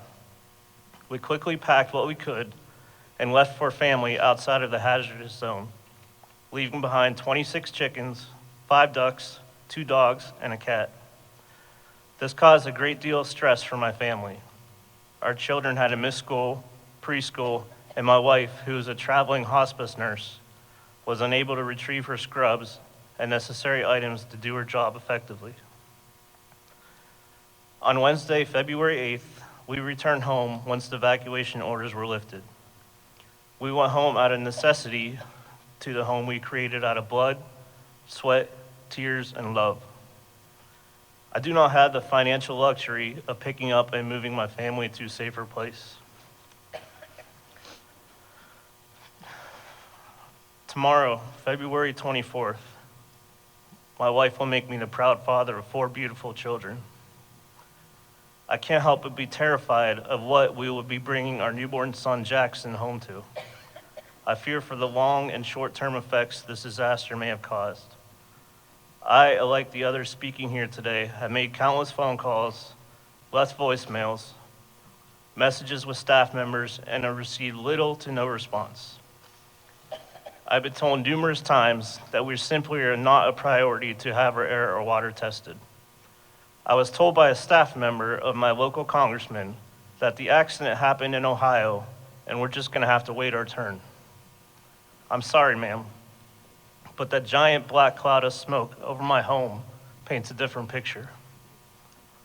Yes, the accident happened in Ohio, but only a few hundred feet from the Pennsylvania border. There are many families, many of which I call friends from Pennsylvania, that are greatly affected by this disaster. The overall lack of support from our elected officials has been nothing short of pathetic. I was taught in grade school that leaders were elected by the people and work for the people. When are you planning on working for us? My name is Samuel Wegner. I'm a 40-year-old, God-fearing, tax-paying, proudly voting American citizen. I'm a dedicated husband to Joyce, proud father of Bailey, Lucas, Owen, and soon to be Jackson. We have names. We aren't statistics or just plain residents of the state and country. I ask you, how can I assure my wife that Jackson will be safe when we bring him home? How can I assure to Bailey, my daughter, the air outside is safe for her to show me her round off, back handspring, back tuck, and to be around to walk her down the aisle one day as my only daughter? How can I assure Lucas that the fish we catch in our pond will be safe to eat? And how can I assure Owen, my fiery 3-year-old redhead, that the grass he so loves to play in is safe to do so? And Jackson, my son, I can absolutely not wait to meet. How can I assure him that mom and dad will be around long enough to see him go through school and not leave this earth prematurely to cancer or some other ailment from this disaster? I ask you, how can I possibly make these assurances? Can you? Thank you, Sam. Jonathan and Julie, can't thank you for letting me come to your house a couple days ago. That's pretty bad. It's okay. Thank you. And it was, go ahead and put the mic back down again, so we'll definitely need to hear you. Yeah, you really put a face, each of you did, but seeing your horses, seeing your dogs, I didn't see your cats, but I mean, this is real life. This is like you just said, Sam, it's just not a number. These are real people with families, with kids, with pets, with animals, and it's just devastating. It's not a game. So please share your story. Over to you. First off, Doug, I want to say thank you for coming out to our place and taking it all in with us, so to speak. My question to Alan, although he's not here, is what kind of check is he going to pay to the EPA for burning almost 500,000 pounds of PVC into the sky? Doesn't seem like there's going to be one, but there probably should be, considering they never let that chemical touch the sky without going through a scrubber. That being said, on the night of February 23rd, about 8:55, I hear a loud crash. I went outside, take a look. Was greeted by flames that were probably 150 feet into the sky. That doesn't seem like a realistic situation usually. And the emissions from this event were maybe 10 feet above my horse's head. There's 9 of them there. We have a small horse farm. My concerns with this event is it was dealt with improperly to begin with. Ultimately, the firefighters were dealing with a chemical fire. They polluted Leslie Run before this event was ever, before they released the chemicals into the sky. When you put millions of gallons of water onto a chemical fire and it's right next to a river, of course petroleum-based products are going to run right into there, naturally. And then when you go on your live stream and you stir things up, of course you're going to see those rainbows and things like that, because they improperly managed this emergency from the beginning. That being said, it seemed that we had to be on continual alert. We had visits from local authorities. The first 2 times it was volunteer firefighters. They said, hey, there's a fire down the street, a train derailment. Maybe you guys should leave. Not that big of a deal, but you need to be concerned about it a bit. That happened twice. That happened on Saturday and Sunday. Well, Hey, Jonathan, could you pull the mic closer to you?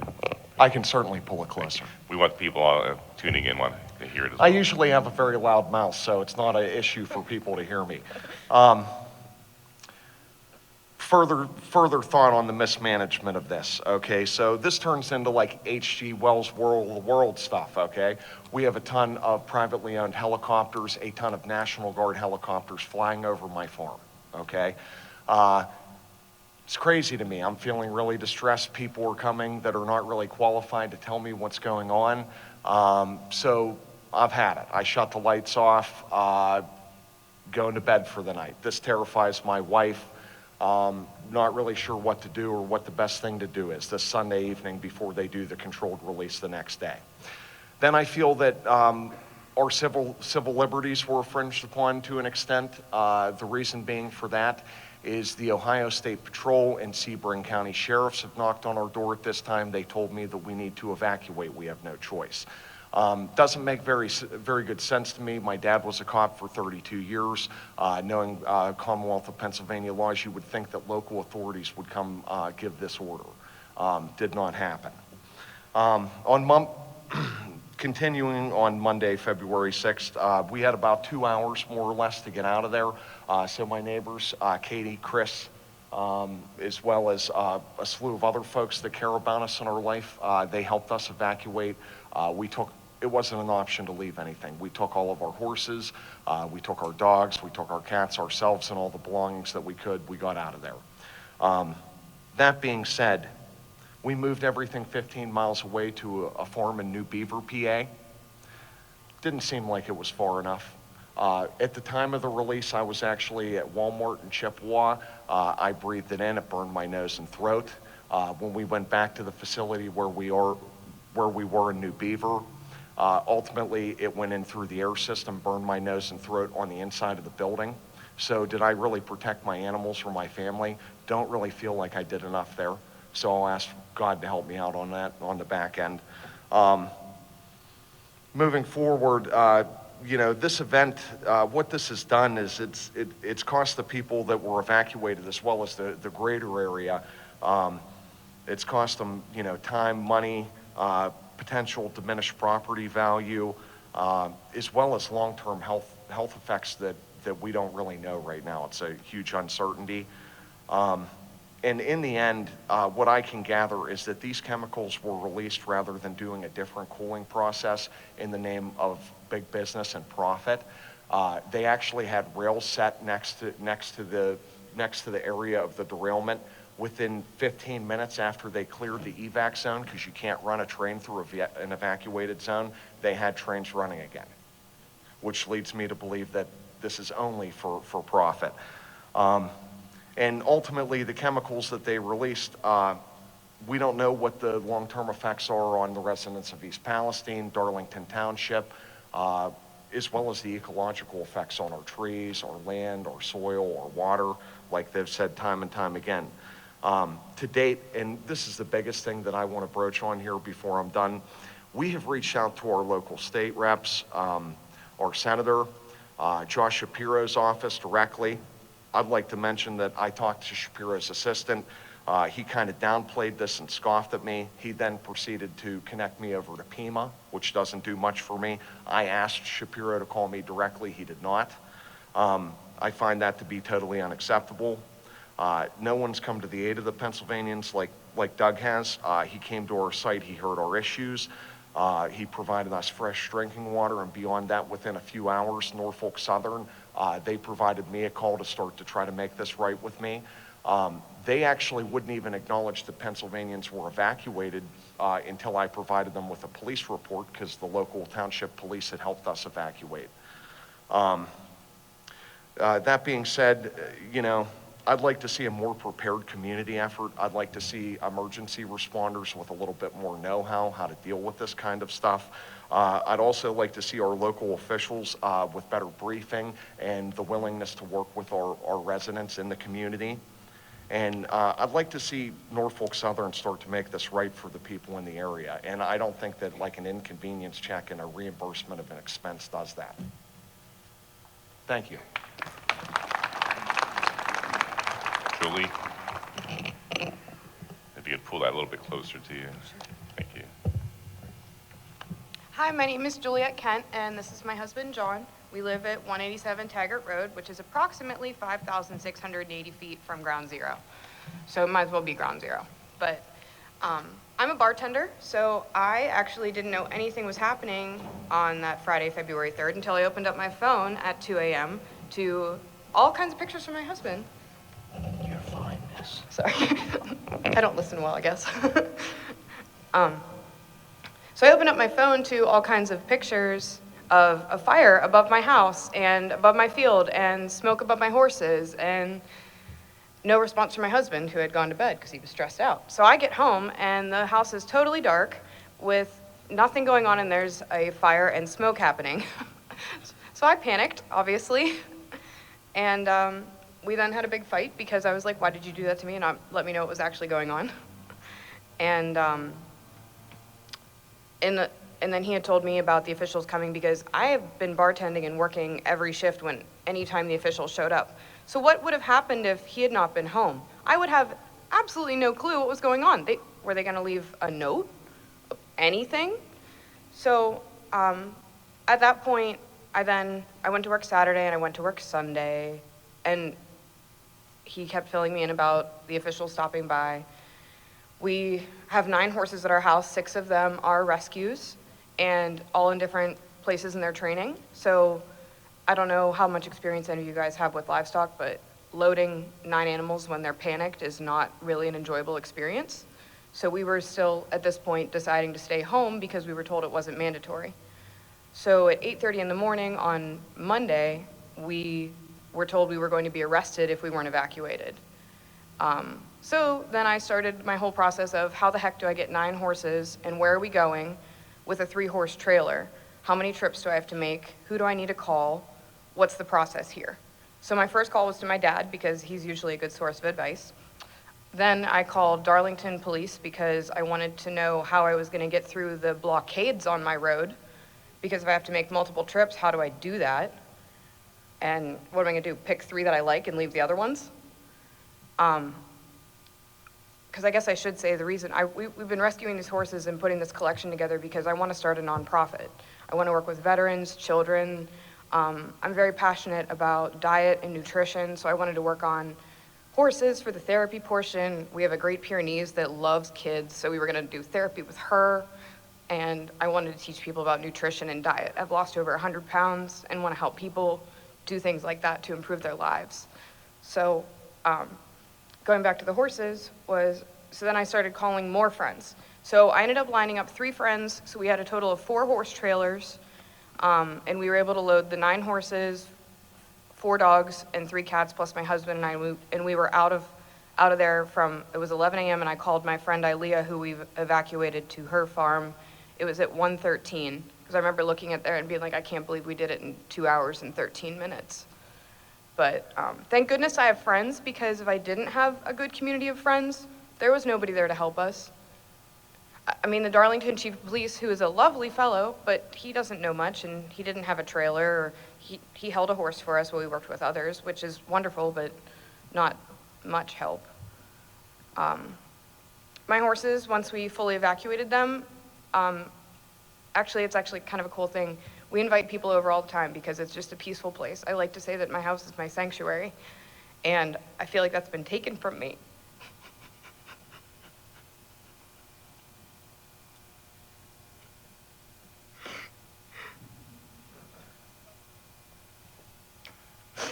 I'm sorry.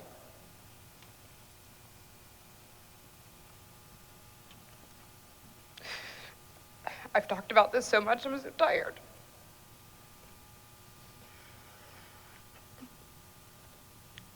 But so we moved the horses, and when we let them all out of the trailer, my horses that normally come up and greet everybody like dogs, you can pretty much walk outside our back door and they whinny to say hi, wanted nothing to do with us because of how we had to get them on the trailer and leave the way we did. And I know that that sounds ridiculous, and children are more important, but like, these are my children.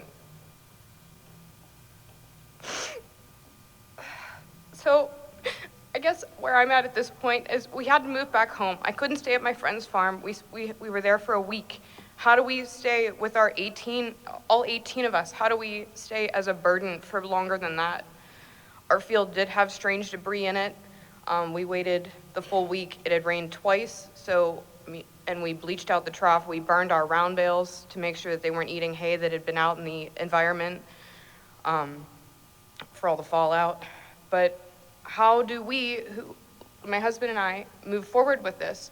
Everything that we have is invested in our property that is just over a mile from ground zero. Where do we go from here? How are we gonna, and if we don't have access to testing, how do we move forward? What's going to happen to our well? How do I water everybody? My plan was to breed a horse here and there, and now I'm concerned that I won't even be able to breed. I've rescued some really nice horses, and I have this really nice broodmare that I'm afraid to breed her again because who knows what she'll produce at this point. And the other thing too is what about untimely deaths? Our puppy's 7 months old, and she's been affected by this. What about us? Who takes care of what we have if we get sick? I don't know. I guess I just want answers, and I feel like all of this happened due to negligence. We have to be more careful with our cars than they seem to have to be with the trains. I don't know. Everybody keeps asking me. As a bartender, I obviously interact with a ton of people, so I've been talking about this a lot. And everyone keeps asking me how things are. And I don't really have an answer, because how are things? You tell me. That's all I have. Thank you, Julia. Amanda, please. So, my name's Amanda Kemmer.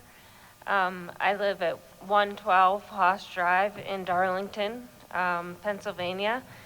It's about 4 miles from the train derailment that happened in East Palestine, Ohio. And I'm here to tell you about my family's experience since the events that took place on February 3rd, 2023. First, I'm a wife and I'm a mother to 4 children that are ages 4, 8, 16, and 17. They all attend Blackhawk School District, and like most of you, we all learned about the train derailment through social media on the 3rd, and we saw the extent of the fire, and we kind of mostly just prayed for the first responders, because I'm a nurse, so that's kind of where my first thoughts go, is the first responders, and kind of just prayed for them and their safety. As the weekend went on, we learned, that there were toxic chemicals on the train, and that they were evacuating East Palestine and parts of Darlington in a 1-mile radius. And at that point, we started questioning, our safety being 4 miles away. But the officials were saying, that we were still safe, where we were. And Monday came around, and at that point, I didn't feel safe sending my kids to school. At that point, the trains were, spewing these toxic chemicals into the air and into the ground, and I just didn't feel safe sending them to school if this stuff was in the air. So I kept them home with me, and I volunteer at this place called Club Hope in Elwood City. It's a nonprofit cancer organization that delivers bags of hope to cancer patients in need, so I took them with me to Elwood City. And while we were there, we got a 911 swift alert that was saying that they were going to be doing a chemical release at 1 p.m. and that they were going to be closing roads. And I live on 51 right off of the highway there, and I got a notification that they were going to be closing my road down. And at the same time that I got that notification, I got a call from the school that they were going to be, releasing Blackhawk School District early that day. But luckily I had all my kids with me. But at the same time, I'm thinking, wow, they're releasing, the whole school district. That's crazy. How are all these kids, going home early? And what are the parents going to do if they're working, How are all these kids getting home, if their parents are working, that's just crazy. And then I'm thinking, I got to get home, what about my animals? I have animals at home. I got to get to my animals, and if they're blocking these roads off, I have animals. I have dogs, I have chickens and ducks, and I have a goat. So I have to get home. So, I had my mom with me, and my mom and my 4 kids, I got them in the car, and we left Elwood City, and we headed back towards Darlington. And when we got back, they had 2 big PennDOT trucks blocking both lanes of the highway heading towards Ohio were blocked off, and they had a state trooper sitting there, and we had to pull off the side of the road. And I got out of the car and talked to the police officer, and I'd ask him, can we get past the barrier, and are we allowed to go through? And he said, well, it's going to be a shelter-in-place situation, and if you go through, you shouldn't come back out. And it's kind of not really should you go in if you really want to. And I'm like, well, I have animals. I'm going in, so I wasn't leaving my animals. So we went in, and my mom was kind of insistent, well, why don't you come home with your father and I and come with us? And my husband was at work, and he was like, it's up to you what you want to do. I think you'll be safe, though. They're saying, you'll be safe, and you can make the decision. And I don't know, I felt like I would be safe.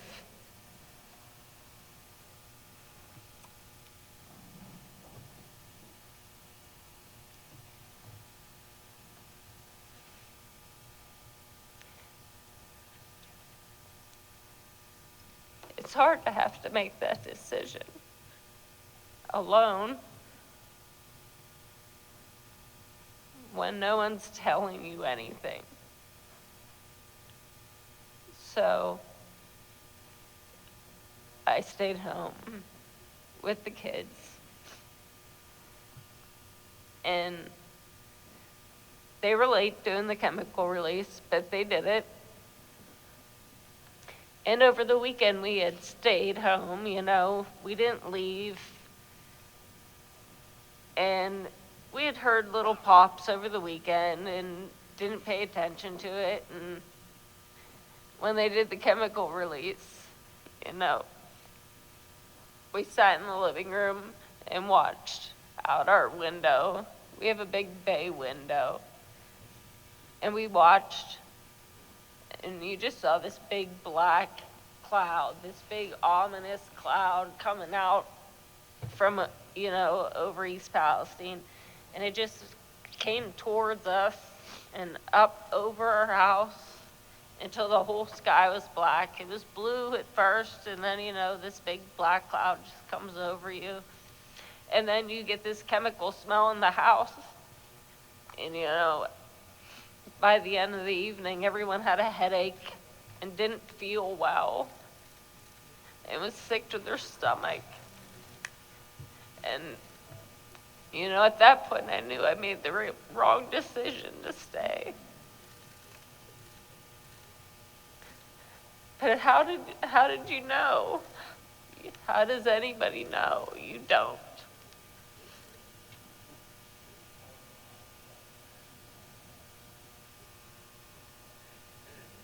And how do you know what the effects are going to be later on?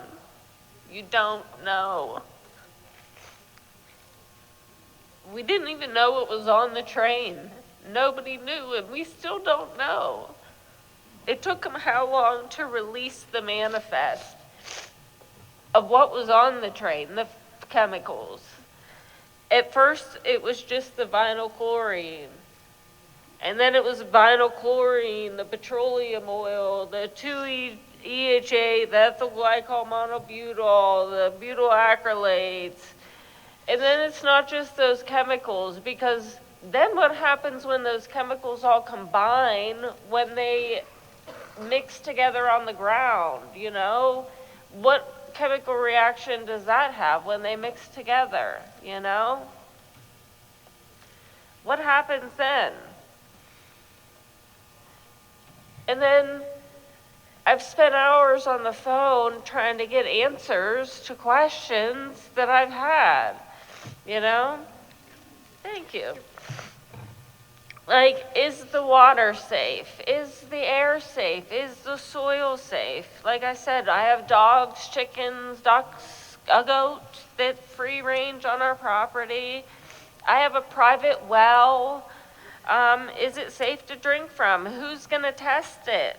You know, in Pennsylvania, we need to have a plan in place to test it now, to prove that there's nothing in our water right now, before these chemicals start leaching into the soil and getting into our wells. We need something from a private company, not the, you know, EPA or PEMA or any of those companies. We need a private company to come in and test it now to prove there's nothing in our wells, and then every 3 months for at least the next 3 to 5 years, because it's gonna get in there. It's going to. I've had to go to East Palestine to the community meetings there to try and get answers, because Pennsylvania's doing nothing. February 15th, I called Governor Shapiro's office to try and get answers, and I talked to some young kid at a desk. He read some pre-scripted whatever, talking about how, you know, he's working with the Ohio governor, he's working with PEMA and the EPA, and he wanted to put me over to PEMA, or he could give me PEMA's number, you know, and then if I wanted to ask him any type of questions, he again just referred back to this pre-scripted thing that he could read off to me, how again the Governor Shapiro's working with, you know, Governor DeWine and the Ohio's EPA and all this. Finally, he did connect me with PEMA, but then PEMA just put you to a different number and a different number and a different number, and you know where I ended up? My local police department. And you know what he tells me?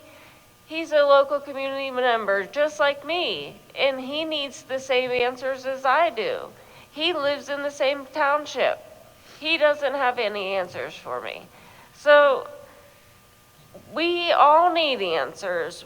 We don't have any numbers to call. We don't have anybody to turn to, because the numbers we get are dead ends. So who do we turn to? Who do we call? Who's going to help us? You know, the residents in Pennsylvania of Darlington, Eden Valley, South Beaver, you know, all these little towns, we're pretty much all on private wells out here. We need independent testing. You know, parents and children alike, we've been having symptoms for going on 2 weeks now. Much like my family, we've been plagued with headaches, sore throats, irritated eyes. I have stage 4 cancer. I'm immune compromised. I've been having asthma-like attacks because it's been affecting my breathing because of this smell in the air. It's a chemical smell, and it's affecting my lungs. We've gone to our physicians to document it, because that's what they recommend you do. The physicians say that they have no specific tests to do. If you want lab work or a chest x-ray, it's going to come out of pocket, because it's not your annual exam. You're just requesting something out of pocket.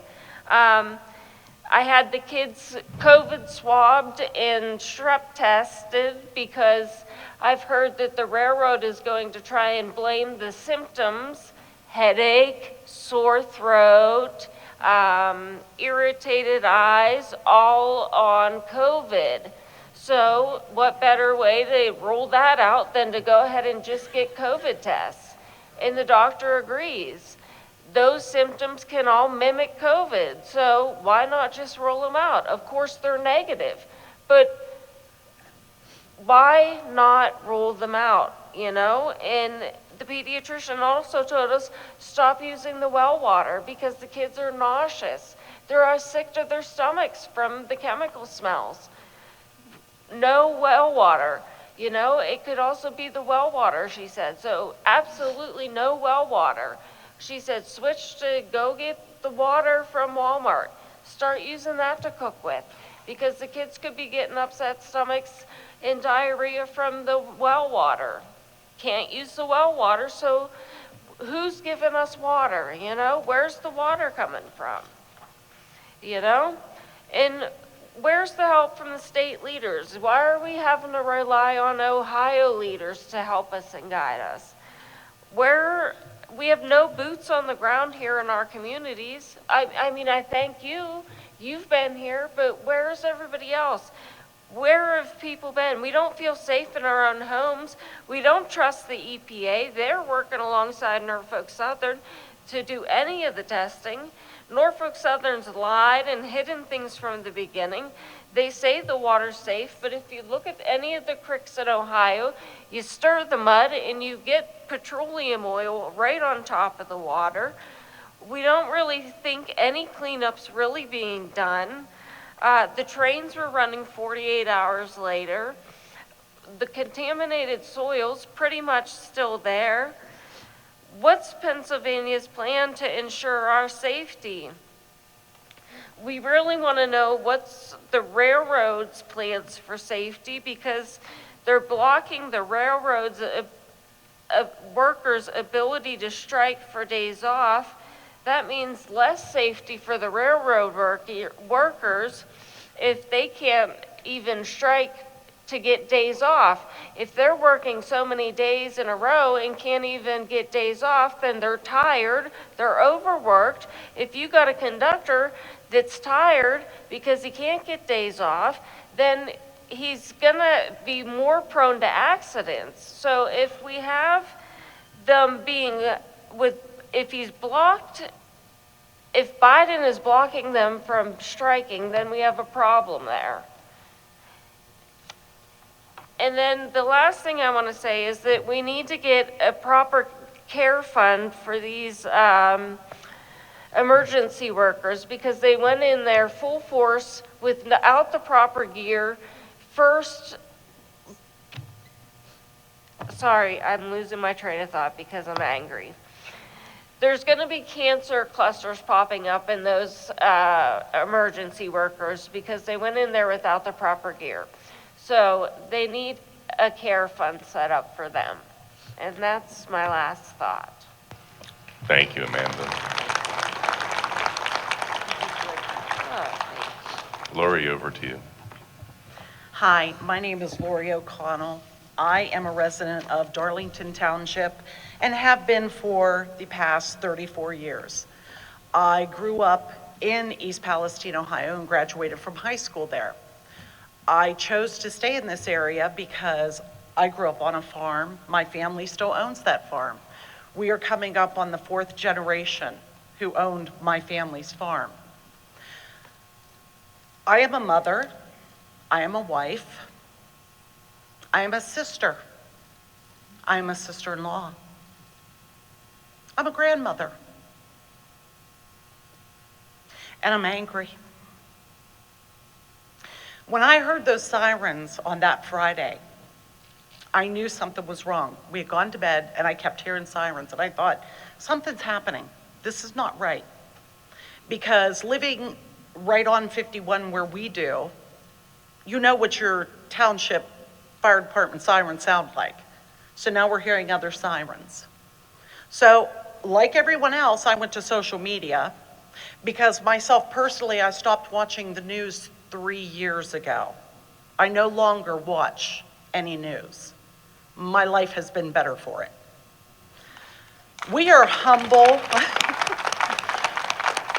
I don't think that they understand that we are very humble people. We don't rely on government handouts, government input, government anything. We have come from working people, and we have continued that tradition in our own lives and into our children's lives and our grandchildren's lives. Now, My granddaughter, who has grown up in my home pretty much, got sick the other night. Her mother was at work, and she wanted to come stay with her mama. And I obliged.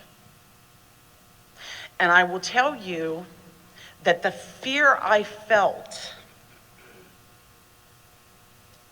inviting my granddaughter into my home was true. My other two children said, "Are you sure, Mom?" I said, "What am I supposed to do? What am I supposed to do?" Now, my husband and I have lived in our home for 25 years. We raised our youngest daughter, who is 23, in that home. It is the only home that she has ever known. My husband is retired and I am disabled, retired. I have worked in this community. I am still a part of this community. I work with our township people. I'm on a board for the recreation board. My first thoughts that night were for the people that I know and love in our fire department. Because you see, they're volunteers. They get nothing. They take their time from their jobs, their families, their homes, and everything else to go do battle as a service for our community. And they get nothing for that.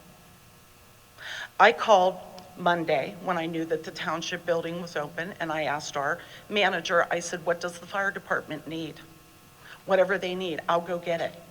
Out of my own pocket, I will go buy them. Do they need food? Do they need water? Do they need whatever?" Because I knew they were exhausted. They're my friends. Sunday when they said that the tank was iffy, they didn't know, I instructed my husband and my daughter, and I did myself, to collect a bag of things, a bug out bag per se. I said, make sure you take all of your medicines, not just the weekly, take everything. Make sure the dog's leashes are by the door. Bring dog food, make sure we have water. Because I didn't know where we were going to go. If they knocked on our door, we're 3 miles away. So now that comes to, oh, well, we're only evacuating a mile. Then it was, well, we're going to do 2 miles. Okay. On Monday, I had 47 phone calls. 47. From people that were concerned about my safety and my husband's safety and my daughter's safety because we were so close. I said, you know, I'm watching things, I'm reading things, I'm trying to keep abreast of what's going on. And I said, let's see what happens. Until I received phone call 46 and phone call 47. Phone call 46 came from a friend of ours who works for Norfolk Southern Railroad, who told me, get out of your house. Do not stay there, and take your dogs with you. The second phone call came a half an hour later from a family member who works with vinyl chloride, who said to me, leave your house. I am worried about you.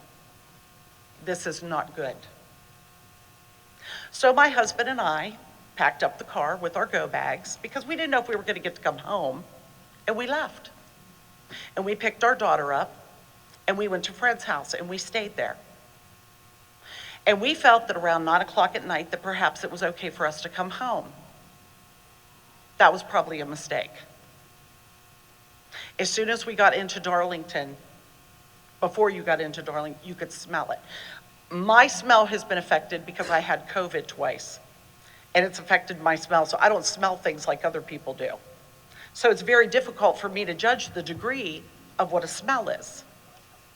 I rely on them. So after this all happened, I spoke to, well, actually, nobody was doing anything in Darlington. Nobody. Nothing. I wasn't hearing from anyone. Crickets. I went on to Facebook pages for our representatives in the 14th district. Crickets. Our governor, well, he was too busy at the Super Bowl, and then he was also too busy, you know, slumming it up with the Grammys, which I don't watch those either. A lot of people laugh at me because I refer to all of these organizations as alphabet soup people, because that's what they are. You could pull any alphabet, any letter out of the alphabet and put them together, and there's what you have, a title. Because I haven't seen any action from any of them. I spoke to one of my township supervisors a couple days ago. Do you know what he told me? Well, I'm 3 miles from it too, and I'm drinking my water, and I'm not worried about my land because it went up in the atmosphere. Okay, folks, I'm 58 years old. I went to high school and I went to college and I took chemistry both times, okay? What goes up does come down. So I thought, okay, well then I saw that Senator Mastriano was coming to Beaver County, and I had messaged him hoping that, you know, I would have the opportunity to speak with him. The reply that I got was, send your email, send this in an email to this email, his email, and I did. And yesterday morning, I received a call from a lovely lady who said, I'm going to put you on the phone with Doug. Z. I immediately received a phone call from him. And he said, would you be willing to come and talk? I said, yes. I said, because while I was handing out water, that let me say, a young man in our community, a young man in his 20s, who has children of his own and had to evacuate his home, took $500 of his own money to buy water for the people in his community. Where was our government? I don't want a government handout, but I want the people in my community to be taken care of. We didn't ask for any of this. So last night, I did a little research. And I found this to be very disturbing. Do you know that 1 mile is equivalent to 5,280 feet? They evacuated 5,000 feet out. My home is only 15,000 feet from the site. How did that chemical notice stop at 5,000 feet? Okay. Based on their own manifest of Norfolk Southern, there was approximately 1,614,692 pounds of chemicals in the cars that derailed. That's the ones they told us about. Now, out of that large number, 887,400 pounds were vinyl chloride. Okay, so half of them may have, drained into the ground. That's fine. But I do want you to understand that half of that is the weight of 1.5 Air Force One airplanes. Now, we all know how big those are. Okay? So that much was on those few cars that derailed. I get it. It is the most efficient, fastest way to transport goods and services. There has to be a better way. There has to be implemented some type of rules, regulations, that when these trains are going through these towns, they need to slow down. I understand that they're under the gun to get where they're going. Another interesting fact that I found out about this train that derailed, it started out in Illinois. When they got to Toledo, the train had broke down. They were told to patch the train up and get it to Conway. Well, I guess it didn't make it to Conway, did it? No. It made it to East Palestine. And it has forever changed the lives of my friends, my neighbors, my relatives, everybody in that area. It's completely changed everything. So I want to know who, this is my question. Okay, somebody has a whiteboard somewhere and they put up all the chemical components for all these chemicals. And down at the bottom of that, it says equals. What did it make? What did they put up into the air? Because according to the NIH, which is another alphabet soup organization, okay, just vinyl chloride, when it's released into the air, it doesn't evaporate. No. It stays in the air for anywhere from 2.5 to 46 days. It's not air soluble. It's not water soluble. You talk about what the phosgene that it made, if that is indeed what it did make. Do you know that according to the National Institute of Health, that their recommendation, if that catches fire, is an evacuation of 4.5 miles is the least to up to 7+ miles away. And we had 1 mile hotspot, 2 mile questionable, 3 miles. 3 miles. My husband and I worked our entire marriage and gave up so much to have the home that we have. Our well is fed by springs that come off the hillside behind our house. I was drinking my water up until a few days ago. I was having headaches, metallic taste in my mouth, burning lips, and my husband said, maybe you shouldn't be drinking that water. So I stopped. I shouldn't be afraid to drink my water. I shouldn't be afraid to go out in my yard and dig up my dirt to plant my garden this spring. Now, did I contact any of the alphabet soup people? No. And I'm going to tell you why I didn't. Because I know who owns who.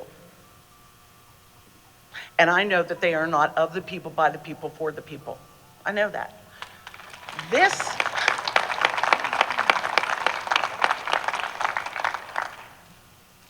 They look at us as if we are just country hicks. We're just nobodies. We're dumb. We don't know anything. I have 3 children, 2 of which graduated from college, and 1 who also has a job. My children have been raised to be productive citizens in this country, to support, to, not rely on other people or the government for anything. That's who we are. That's who we are. But when something like this happens that we have no control over, none, and we feel that it is totally out of our control, what do? We had to have a senator come from across the state of Pennsylvania to visit our area. Why? When you go back to Harrisburg, I would like you to ask our representatives in this area, just where in the hell were you? Sorry, but that's how I feel. Now, that being said, these people want answers and they deserve answers. We have all worked very hard. We are lifelong citizens of this area. Yeah, we may not have big degrees and we may not have big fancy homes or drive big fancy cars, but you know what? We gave our blood and sweat and our tears and everything else that we had to get what we do have and to keep it and to raise our children. We wanted to leave our home to our children and our grandchildren because we learned during COVID, nothing is forever. And I wanted to be sure that my children and my grandchildren, after my death and my husband's death, would have a place to live, should they need it. That was taken away from me. And I'm angry, just like all these other people. I'm no better than anybody else sitting out here. I just have a bigger mouth. Okay? So if you want to do anything, you go back to Harrisburg and you ask those people why. I'm going to close with this one thing, and then I'll be done. I have a lot of friends in this world, a lot of friends. People that I have met. I'm one of those people that go to the grocery store and make friends. I don't know the people, but they talk to me and I listen because I love people. I've always loved people. I have another friend who worked for Norfolk Southern. They have now retired. Norfolk Southern gives their employees like stock. 5 things of stock. I don't know because I don't do stocks, okay? So 5 shares, I guess it would be.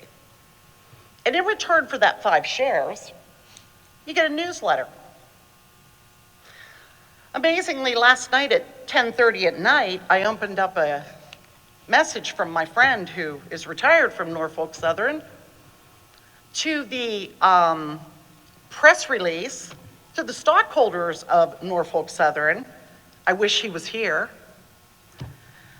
That said, they are going to now finally go in and remediate the dirt properly because they heard the concerns of the citizens. Are you kidding me? That was on the news this morning. Yeah, okay, so let me tell you something. The only reason they're doing it is because the EPA came into East Palestine and said, look, you clean it up or we're gonna do it, we're billing you 3 times what the cost is. So so they lie, even with their paperwork that they put out. They don't tell the truth. How do you trust anybody? That's why we rely on ourselves. That's why I rely on my neighbors. You know why? Because I see those people every day. I know who they are. They've been my neighbors for a long time. They have my back. But I know my government doesn't. And I'm not saying that you don't. But politicians, I don't have time for politicians. Everybody puts their pants on one leg at a time, just like everybody else. And you know what? When we cut, we all bleed red. And somebody needs to come forward, and somebody needs to step up, and somebody needs to address all the questions and concerns of these people that took time out of their day to come here today. Because so far, they haven't been heard. Because, see, they get the runaround with the alphabet soup people. Because they don't care. Doesn't affect them. They're at home in their houses and they're safe. I don't know if I am. I don't know if she is. I don't know if my children are. Somebody needs to come forward with some answers. And that's all I have. But I thank you for coming. And Senator Mastriano, I so appreciate you and for you to do this and to help this community. Yes, thank you. Thank you. Thank you, my friends, for carving out time from your schedule to be here with us. No, we're moving on. So thank you, guys. Thank you, guys, for being here, and we're going to ask the governor's administration to come forward here. Thank you, guys, once again for being here. We're good. We're going to bring the administration on. So we're like an hour behind. Sorry. Thank you once again, guys. Thank you for being here.